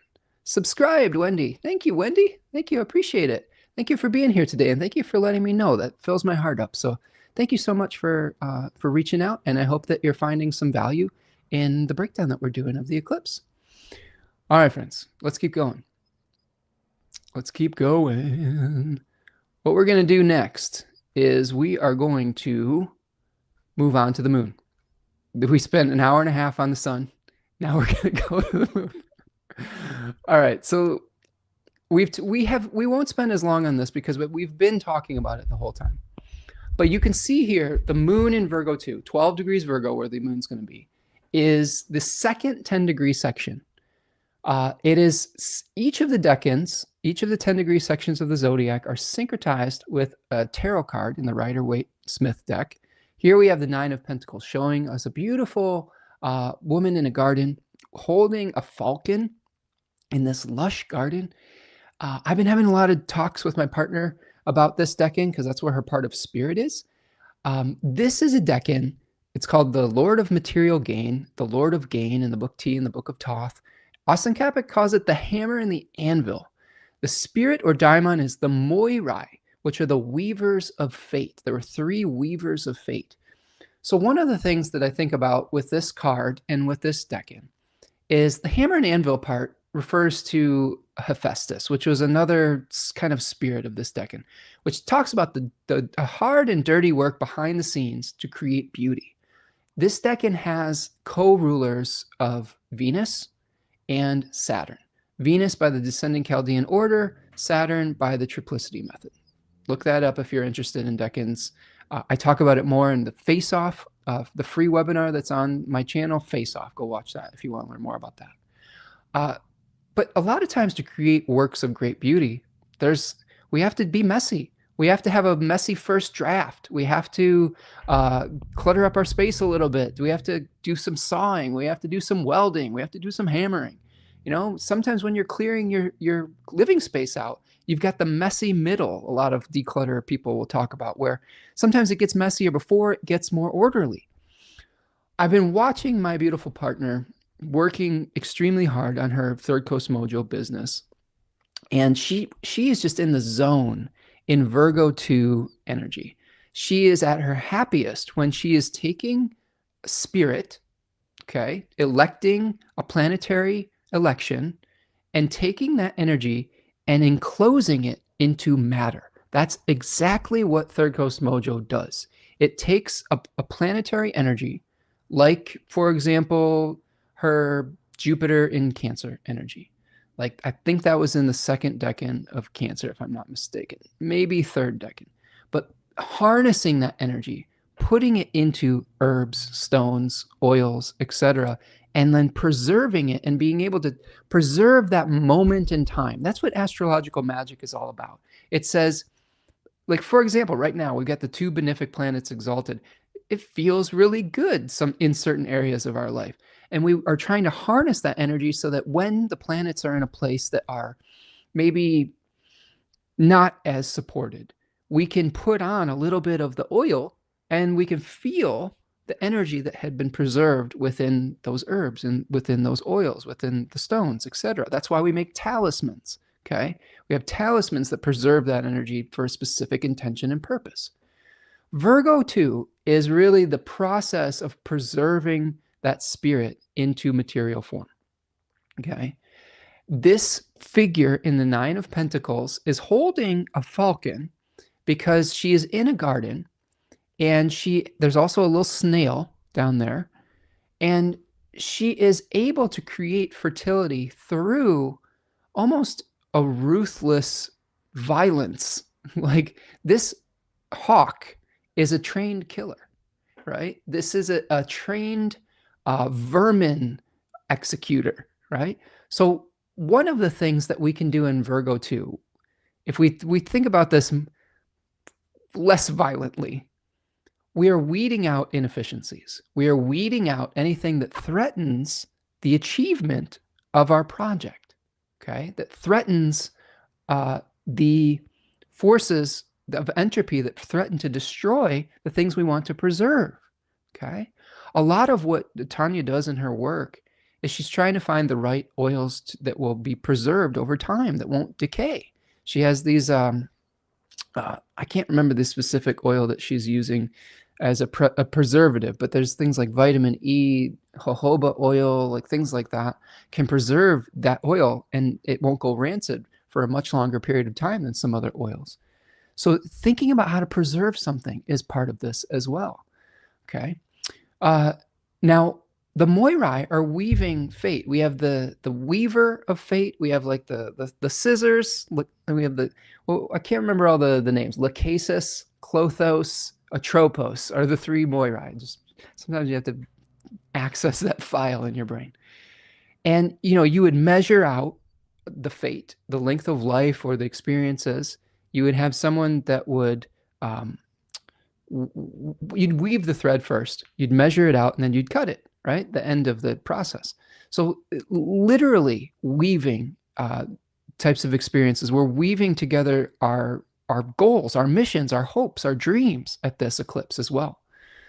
But to do so, sometimes you have to eliminate the things that are holding you back. We've talked about a lot of those so far. I'm just going to go through my list.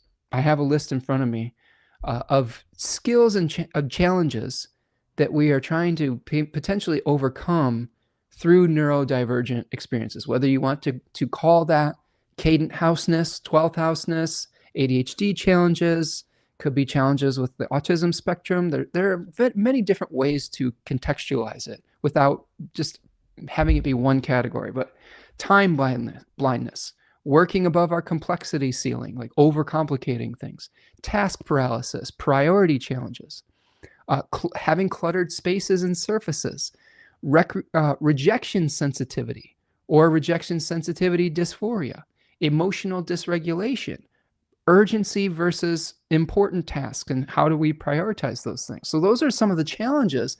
Those might be some of the vermin that threaten our lush garden. And by working on those, we are weeding out those inefficiencies. Here's a great example of this. So one of the skills that I was learning to combat time blindness, which I have some of, obviously you've seen how long I go on these. My partner also has a real challenge with this.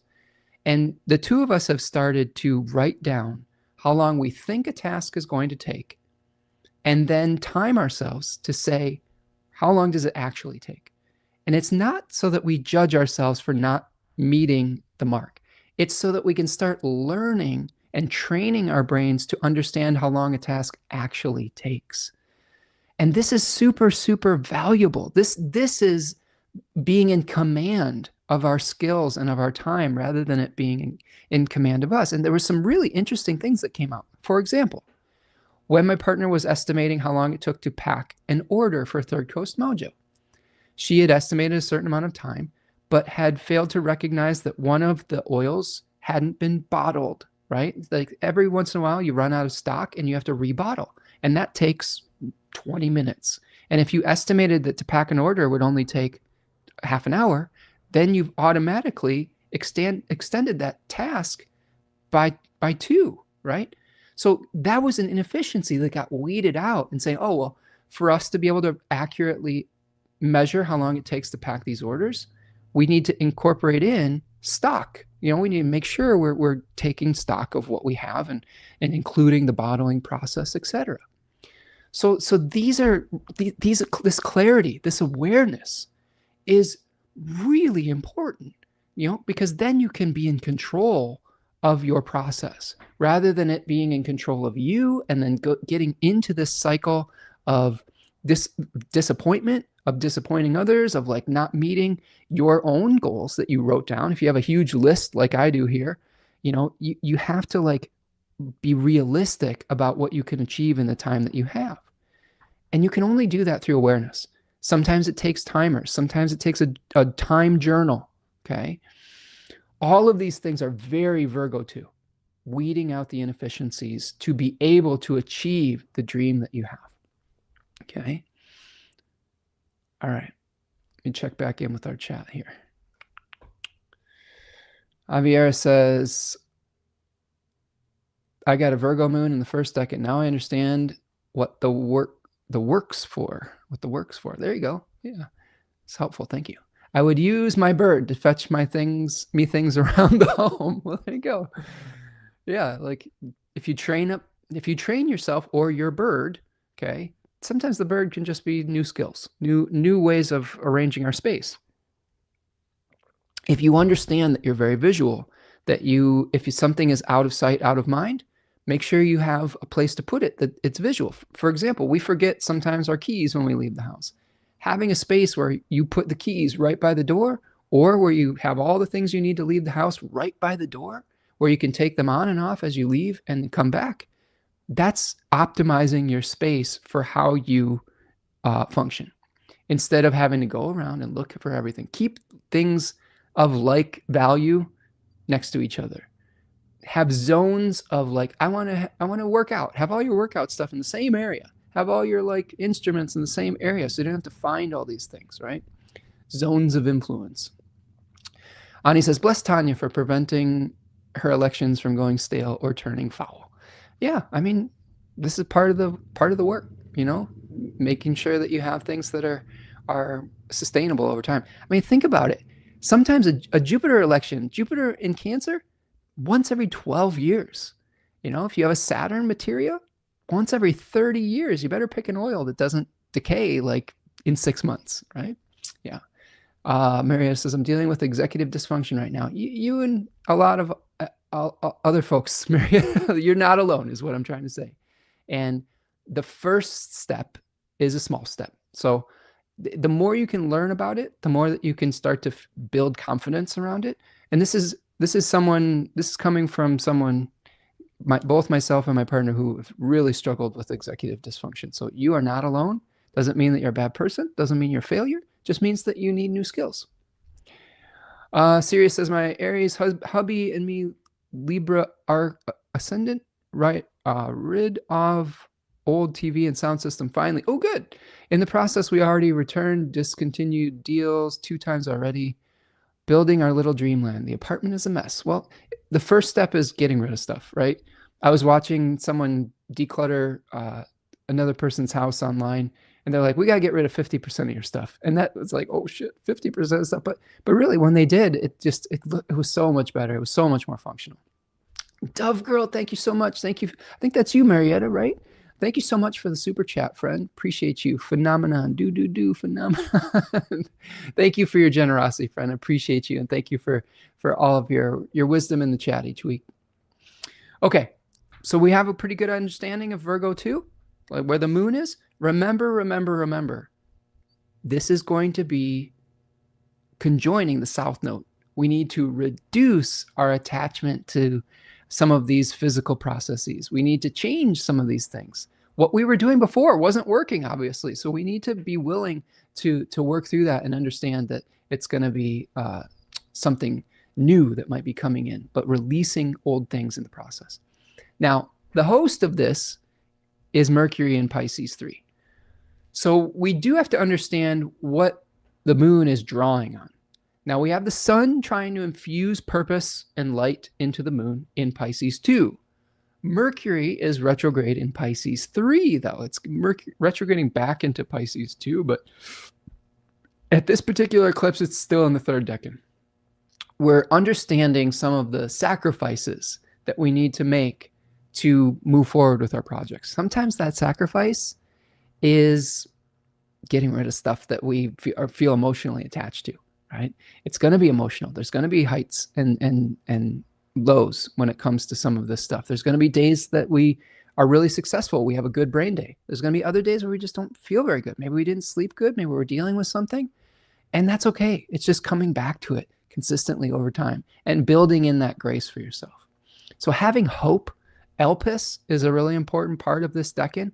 And this is related to the story of Pandora and her jar, where she was unleashing all the ills onto society, but hope came under the lid of the jar to keep us going, even when we're aware of our own impending doom, right? This is what we were talking about like earlier when Marietta was saying, I don't want to put anything on my bingo card because there's just a lot of uncertainty.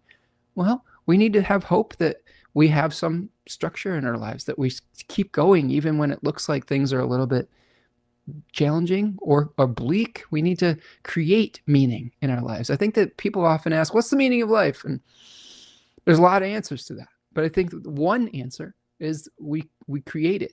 You know, it's not what is the meaning of life? It's what are you creating?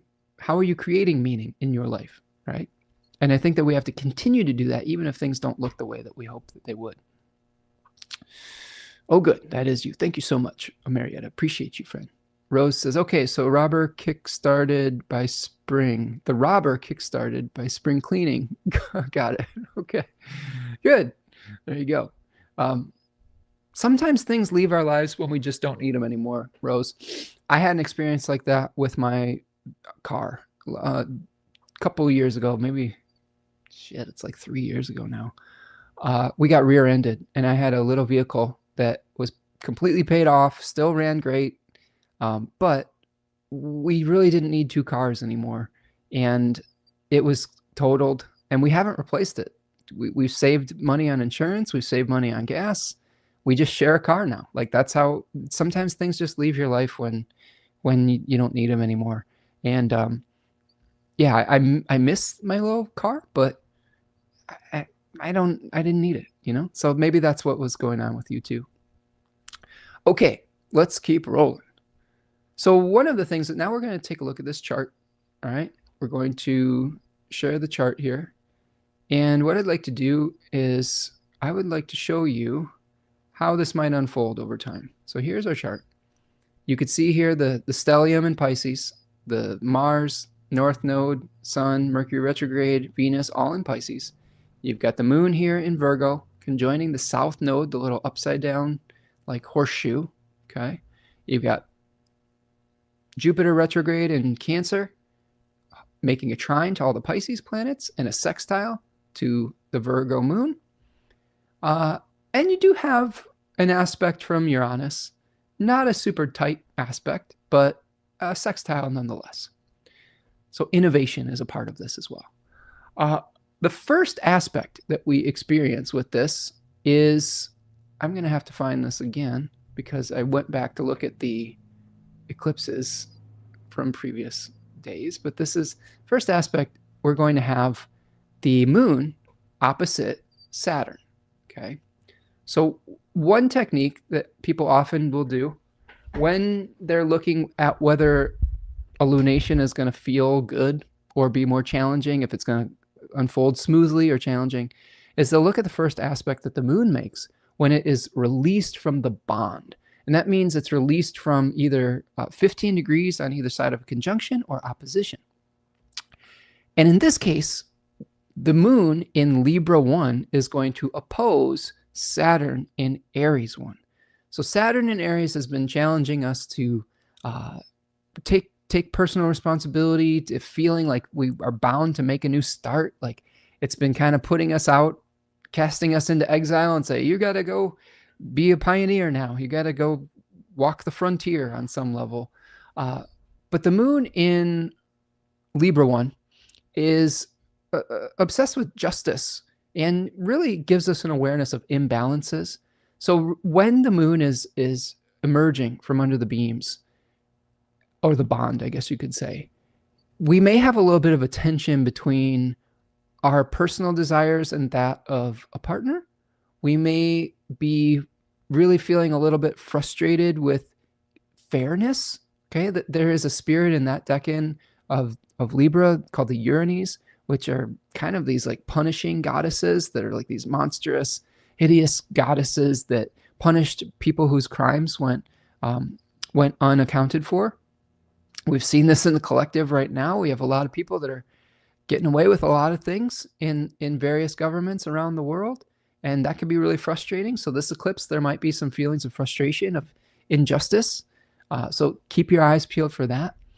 As we see this unfold over time, so we've got a benefic closure of Mercury ending on the 5th. So I'm going to do sort of a speed run through how this is unfolding. If you want more commentary on this, go to the Astrology of March that I did, I believe, last week. And you could see all of these aspects talked about in greater length. But I'm going to do a little bit of a speed run here. Okay. All right. I know that it's small on the screen. We're just going to kind of deal with it. I'll let you know what's going on. You can look up the chart if you want on your own. But that's what we're gonna do. I'm sorry, I just can't make everything super visible on here. I think we're trying to do the balance between the algorithm liking the bigger face versus the smaller chart. It's not perfect, but it is what it is. So on the 5th, the sun is going to trine Jupiter. Here's Jupiter, and here's the sun over here. And this is the sun at 15 degrees of Pisces, trining Jupiter at 15 degrees of Cancer. Now, this is the end of the benefic enclosure of Mercury, because now the sun is in between the ray of Jupiter and Mercury. See that? So the sun breaks it up. So that's the end of our benefic enclosure. So if you have some really important mercurial things that you're trying to do during a retrograde Pisces Mercury, you might want to really like get them done before the 5th, right? Between the 28th and the 5th is that benefic enclosure. But Sun trine Jupiter, probably some really good ideas about protecting your vision. Venus in Aries on the 6th. So here we have Venus moving into Aries on the 6th, immediately conjoining Neptune and Saturn here. This is an interesting kind of transition because Venus is in her exaltation in Pisces, and then she's moving into her exile in Aries. So we have this really beautiful Venus where all the boundaries that separate us from one another are feeling dissolved in Pisces. And then we move into Aries, where our desire nature gets inflamed. We might be more attracted to doing something in an individual way versus a collective way. So that may be a little bit of a drying out of emotions, etc., on that day. Now, interestingly enough, when Venus moves into Aries, it does start a benefic enclosure of Saturn. So this is kind of interesting too. When Saturn is in benefic enclosure, but it's in its exile or fall, like it is in this case, sometimes we have seen powerful people get away with terrible things. I'm pointing specifically to the benefic enclosure of an exiled Saturn in the President of the United States chart. So there is a possibility that we could see that type of experience again. I would also say, though, that if you have Saturnine things that you want to do, you might be getting some extra support from the two benefic planets. You may be getting protected for doing more things in an individual way with Saturn in Aries 1. You may smooth the process out of separating yourself from the collective to individuate, to bring something into being. Those are all things that we could see from the 6th to the 8th with the beneficent closure. On the 7th, we've got kind of a big day on the 7th. There's a number of things happening on the 7th. We have Mercury cazimi, okay, at 16 degrees right here of Pisces, which means that Mercury is conjoining the sun. So a new start for Mercury, and a new start in that second decan of Pisces that we've spent a lot of time on today. Maybe you get some great ideas about meaning in your life, not necessarily about method, but about what brings you meaning. So getting clear with your vision and how you bring meaning into your life, and then how you let go of your attachment to process could be part of this Mercury cazimi. The other really interesting part about this, two things. Saturn goes under the beams of the sun at 2 degrees right here. So it is within 15 degrees of the sun, under the beams. It becomes invisible as the evening star, I guess you could say. And usually what happens when Saturn goes under the beams of the sun is it's like a planet, the traditional authors would say it's like a planet taking to its sickbed. And it is an end of an old Saturn cycle and getting ready for a new one. We have a Saturn cazimi that's going to be coming up towards the end of the month and towards the beginning of April as well. So this is the first stage of the process. A lot of times when Saturn goes under the beams, we might feel a little bit chaotic. We might feel like the structures in our life are starting to dissolve a little bit. And we might see structures within society starting to dissolve a little bit. So keep that in mind. Mercury cazimi, Saturn under the beams, and Venus conjoining Neptune all in the same day. So there may be a glamorization of conflict. There could be a glamorization of individual responsibility versus collective action. We might be feeling a little bit like we really want to do what we want to do as individuals, and the collective be damned type of thing. That can have positive ramifications, but also very negative ones. So I guess keep an eye out for that being an influence on you.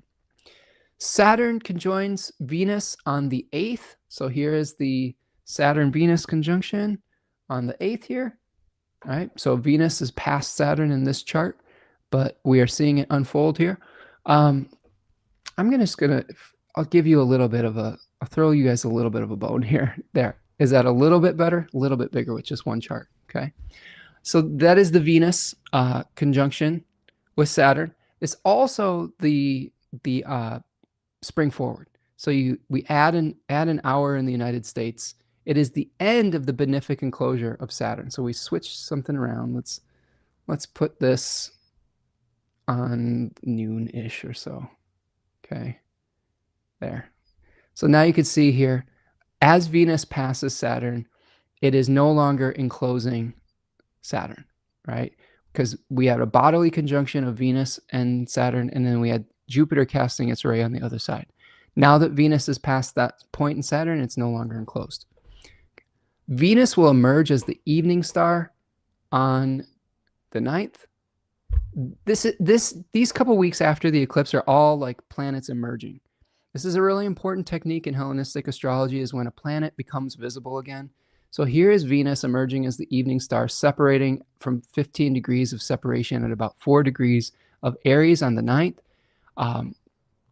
Anything that's related to your Libra and Taurus area of your life, you could see some visualization of that coming to the fore. If you've been working on an artistic project, you could see some progress with that, or some visible progress with that. Mercury is also trining Jupiter. Mercury retrograde is trining Jupiter retrograde on the 9th. So you could have some really good ideas for expansion and protecting your vision. When we get to the 10th, that is a big day for Jupiter. So here is Jupiter stationing direct on the 10th into the 11th. You can see this here at about 15 degrees of Cancer.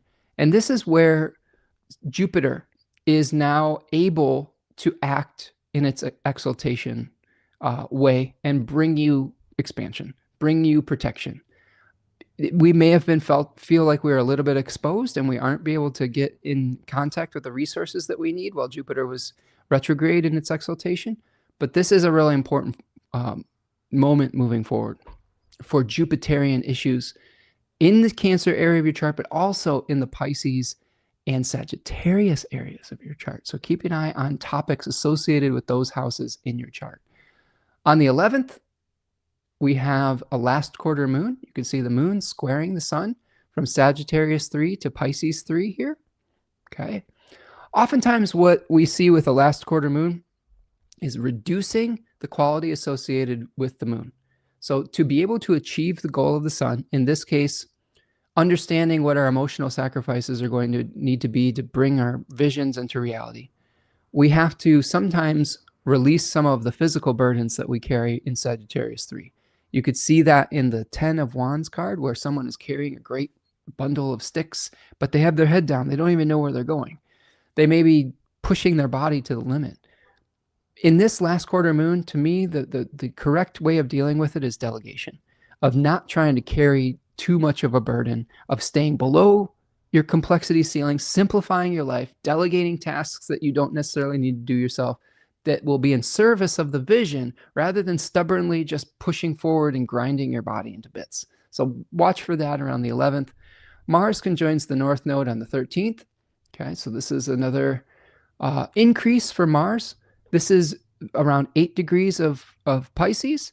So Mars is severing and separating us from our old mythological narratives that might be keeping us trapped in the labyrinths of our belief systems.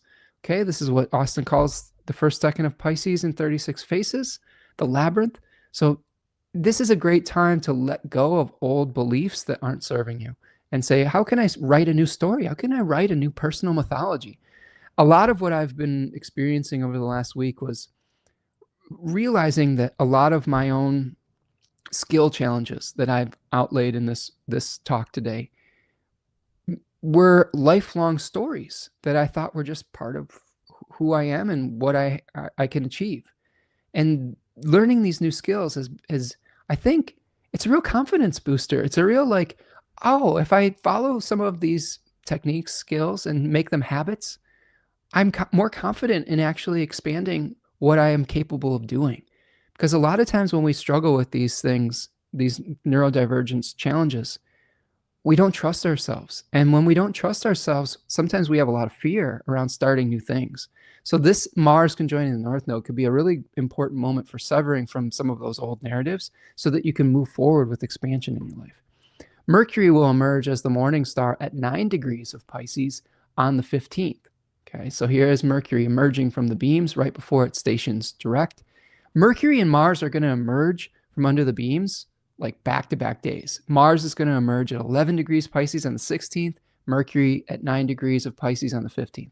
Both of those planets are going to be, showing us the results of our actions behind the scenes. Mercury is going to be emerging with a new narrative for us to tell, a new story about our lives that we can shape our realities around. Mars is going to be showing us the value of cutting out those old negative self-talk stories, those old mythologies that weren't really serving us, maybe through changing our skill set. Mercury retrograde is going to conjoin the North Node on the 17th on St. Patrick's Day. Just be real careful with travel around that period of time and around, moving through your spaces. That is a day that, as someone who is sober, I would say that is a day that I do not travel. I feel like there are certain days, New Year's Eve and St. Patrick's Day, especially in the United States, where it is more dangerous to travel. So be very careful if you choose to go out. Make sure if you are participating in some of those events that you have a designated driver. If you're out on the road, be extra aware of other people. Maybe stay in and plan ahead so that you don't have to be out on the road, because with a retrograde Pisces Mercury on that people may not be understanding their limits. That leads us to the last little part of here, which is the new moon in Pisces. So this is all building. Oops, no, we don't want to do that. This is all building towards a Pisces new moon on the 18th of March at 28 degrees Pisces. We will do an entire live stream on this Pisces new moon coming up in the weeks ahead. But just some features of it. Mars and Mercury are still co-present. Mercury is hanging out by the North Node. We've got Venus moving through Aries. we've got a trine still with a direct Jupiter this time. So we've got a new moon with a direct Jupiter. That is exciting. An exalted Jupiter trining it. So we've got a Mars Jupiter trine that's forming there. I think that there's a lot to like about this new moon moving forward, but it will help us to understand what our dream is and to protect it. I think that's what this new moon in Pisces is all about, protecting the dream, growing within our safe spaces, and being able to kind of have that walled garden experience to protect that very vulnerable dream before we launch it out into the world. All right. I've got two more things for you. I've got a hexagram and I've got an animal. I'm going to check in back on the chat here. Let's see. Okay, we've got a referral to see the neurologist on the 5th. Good luck with that, Marietta. KWOW says, quick question. Does a planet going under the beams of an exalted sun have a different kind of experience than in another sign, or does it get fried all the same? That is a good question. I think,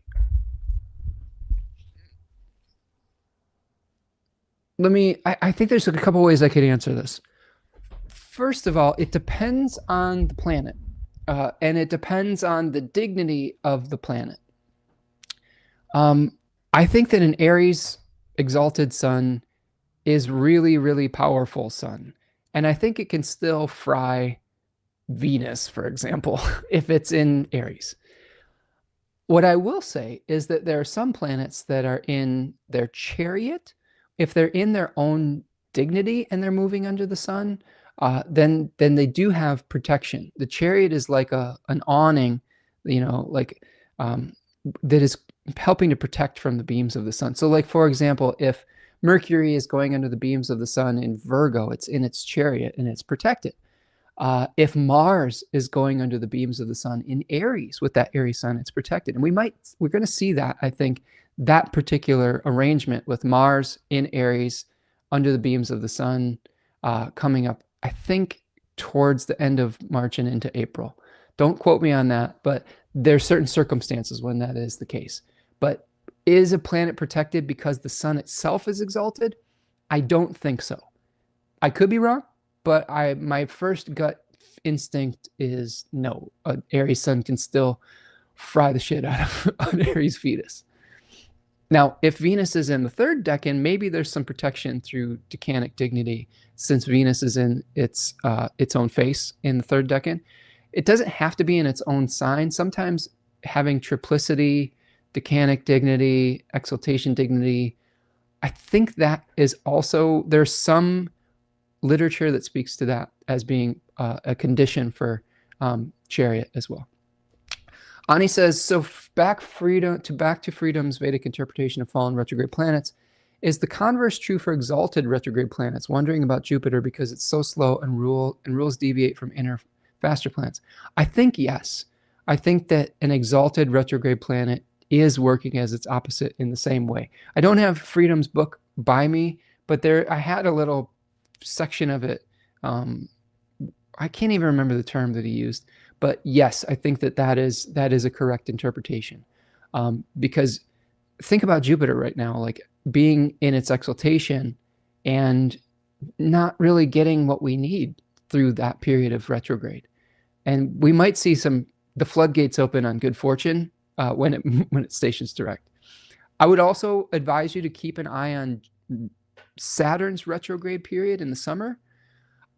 My family and my daughter in particular, and by association, myself and my partner, experienced some really good fortune when Saturn retrograded in Aries last year. My daughter's Sag Moon Magic account just blew up, and by association, we had some benefit from that as well. So it was sort of Saturn acting in a Libra quality, like benefit from relationships. That happens again in July. There's like a 6-month period where Saturn retrogrades and maybe acting exalted. So keep your eye on that for the summer. That also gives me a little bit of hope that a lot of the worst significations that people are fearing around Saturn and Aries, like violence and war and things like that, injustice, despotic leadership, some of that might actually, we might see some justice come during that period of time if Saturn is acting kind of exalted instead of fallen during that period. Ani says, I think I've seen Jupiter behaving not so kind to my IC in the third retrograde.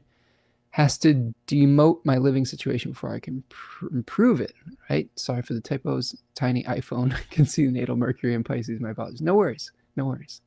St. Patty's is an amateur hour. Stay home, y'all. I kind of agree with that. I like on St. Patrick's Day, I mean, the holiday itself, without going down a huge rabbit hole, is a little bit problematic to me because it is celebrating the Catholics driving out the pagans from Ireland. There's really nothing American about it, except for maybe Irish immigrants like celebrating it. I will also say that it's, to me, as someone who has some real pagan beliefs and tendencies, it's not really something that I'm that cool with, you know? Like, it just shows a lot of, I don't know, intolerance. And to me, it has become it represents just a drinking holiday in America, and I don't drink, so it's not something I'm super interested in. So yes, stay home, be safe.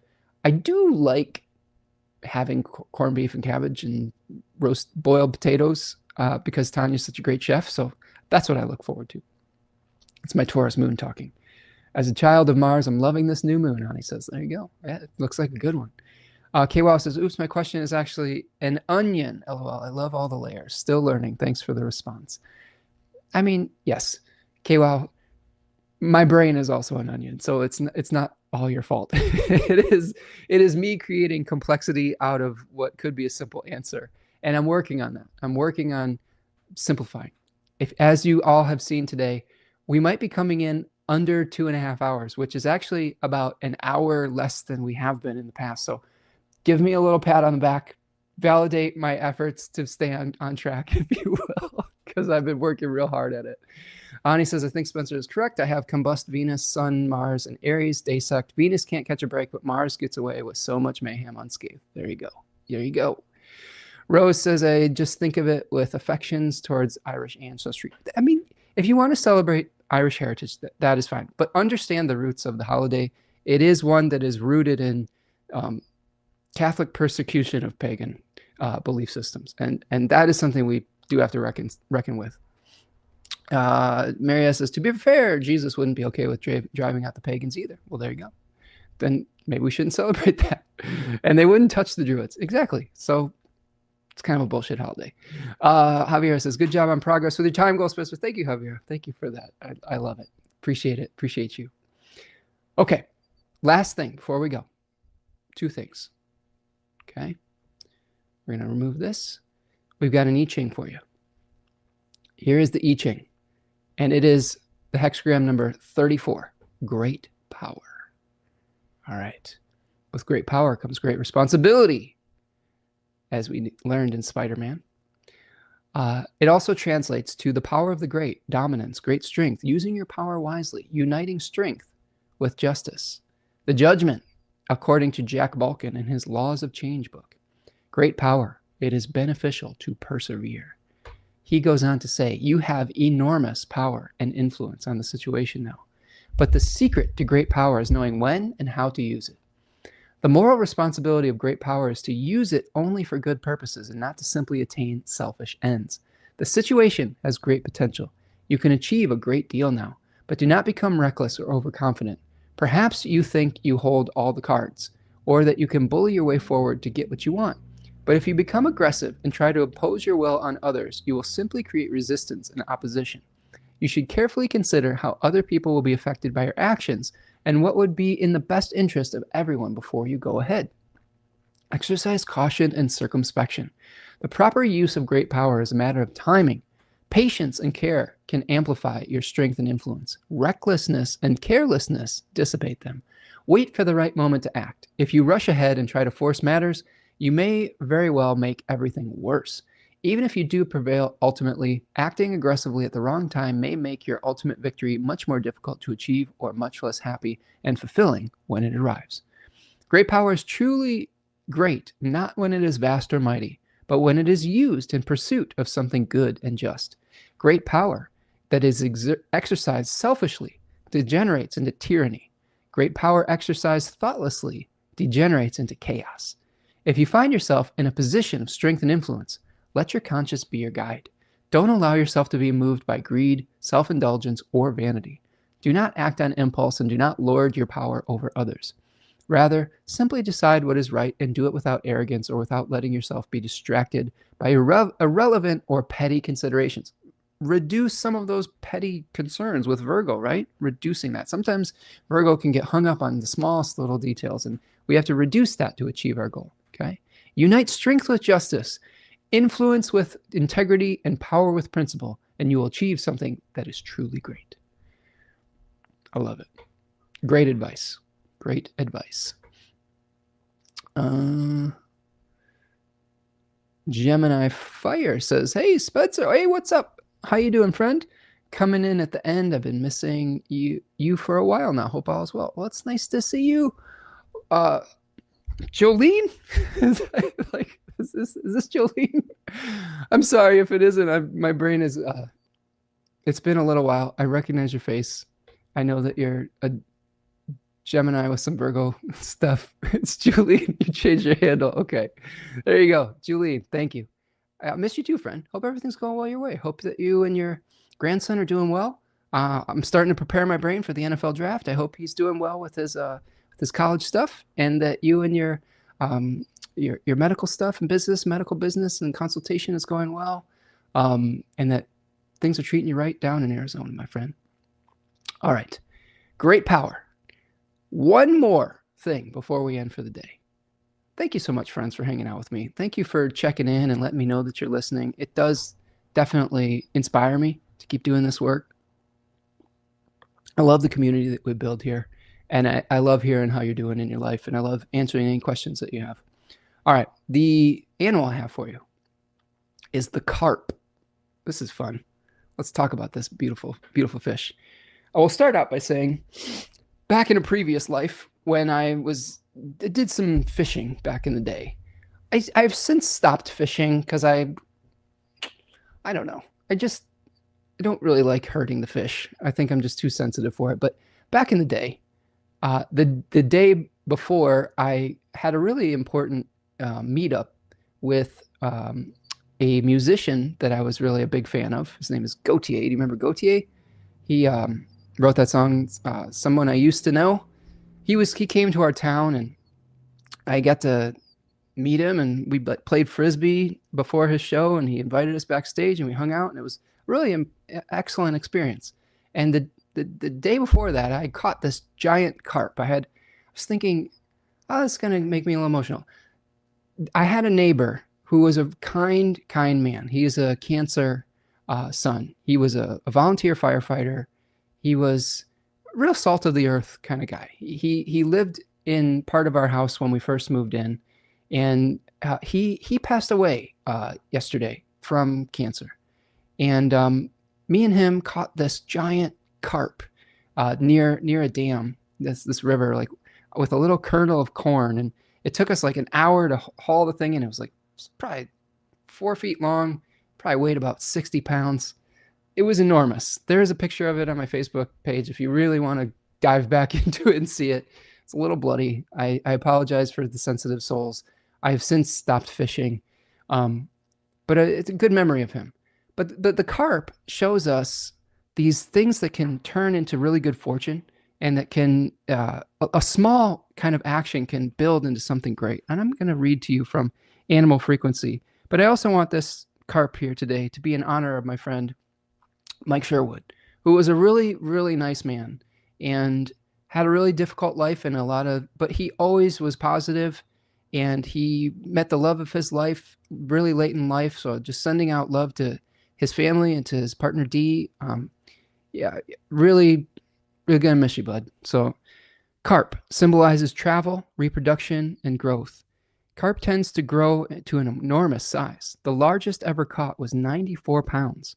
Carp doesn't have a stomach, so its food is digested by its intestines. Now remember, the South Node is about digesting things, so this is an important detail.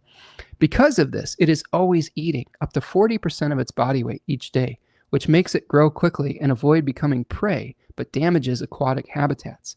Female carp can lay up to 1 million eggs a year, It also travels through streams to lakes and is considered a pest fish due to its large numbers and the destruction it causes.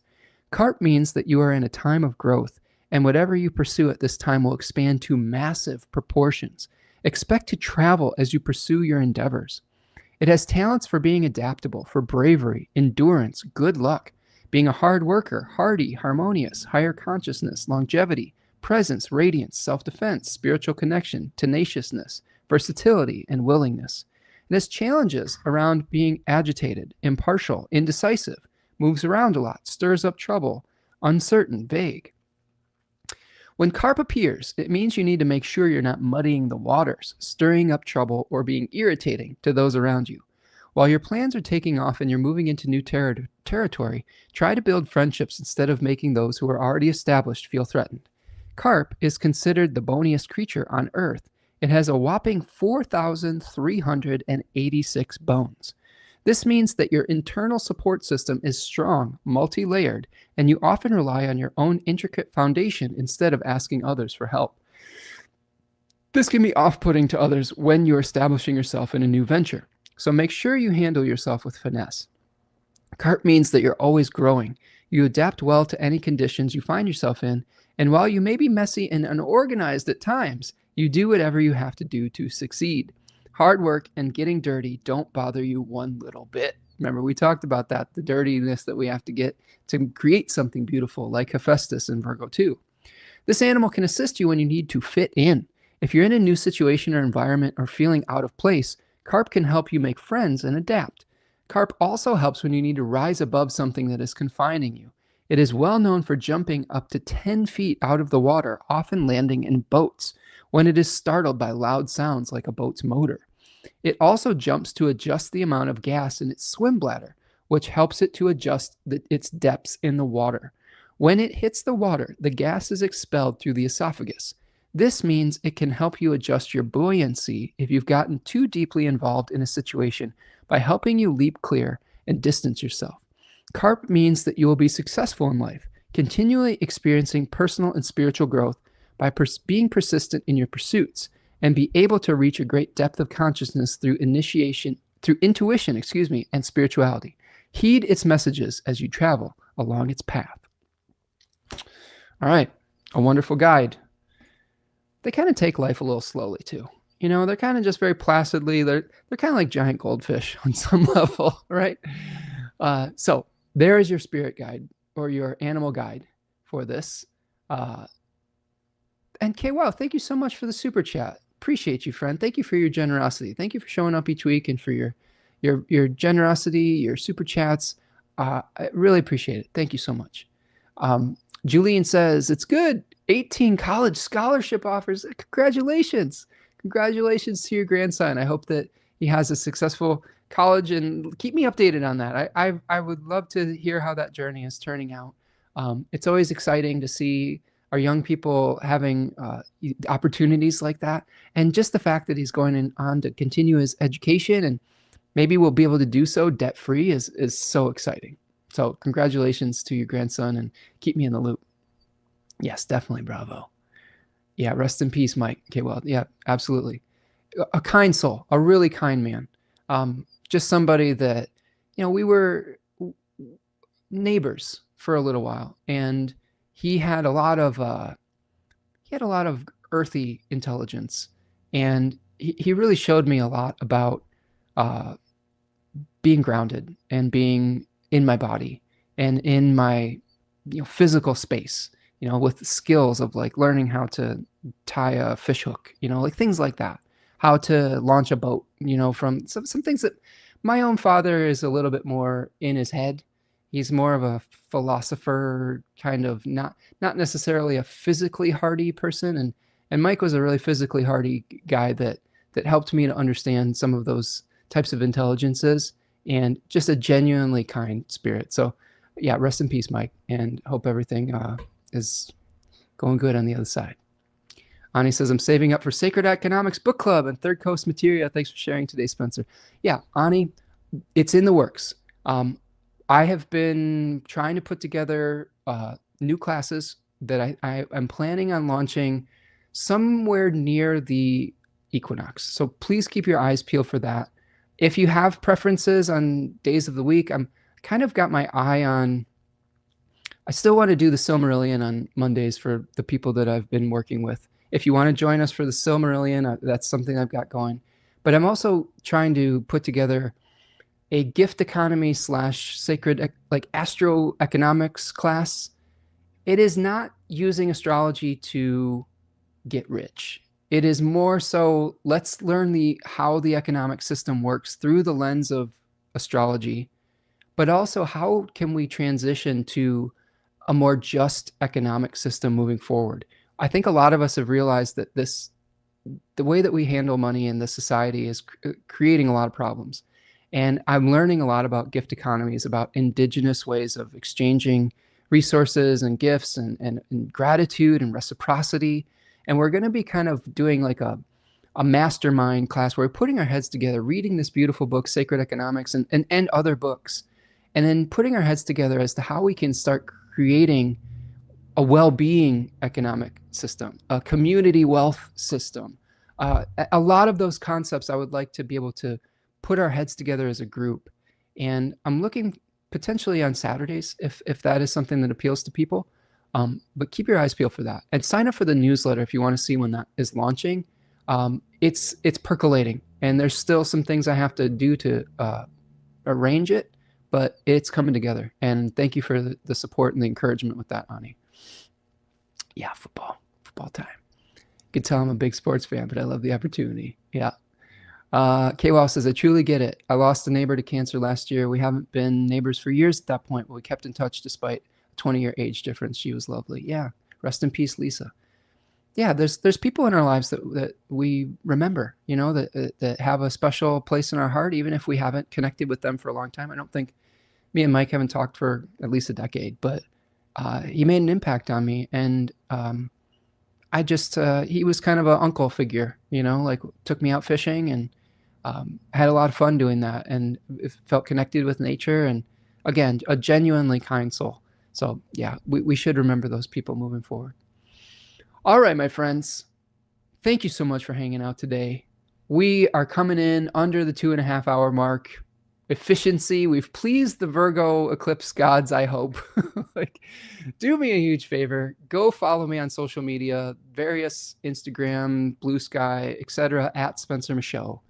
Go reach out for a reading or for information on webinars at spencermichaud.com.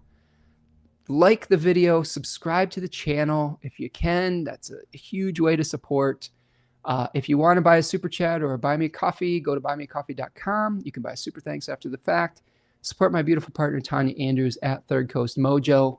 She's got all sorts of great stuff going on. Thank you so much for hanging out today. It is always a pleasure. Appreciate all of you. Have a great eclipse. Try to weather the changes. Sometimes eclipses are very faded, and there's a lot of things that are challenging that we experience. But if we roll with the changes, if we update our skills, if we let go of things that aren't serving us anymore, we can open up space for the new to come in that meets us where we are now as people, rather than holding on to who we were 10 years ago, 20 years ago, with like surrounding ourselves with things and processes that just were appropriate at that time maybe, but just aren't working anymore. Just let it go, you know, let it go. We'll try it together, right? All right.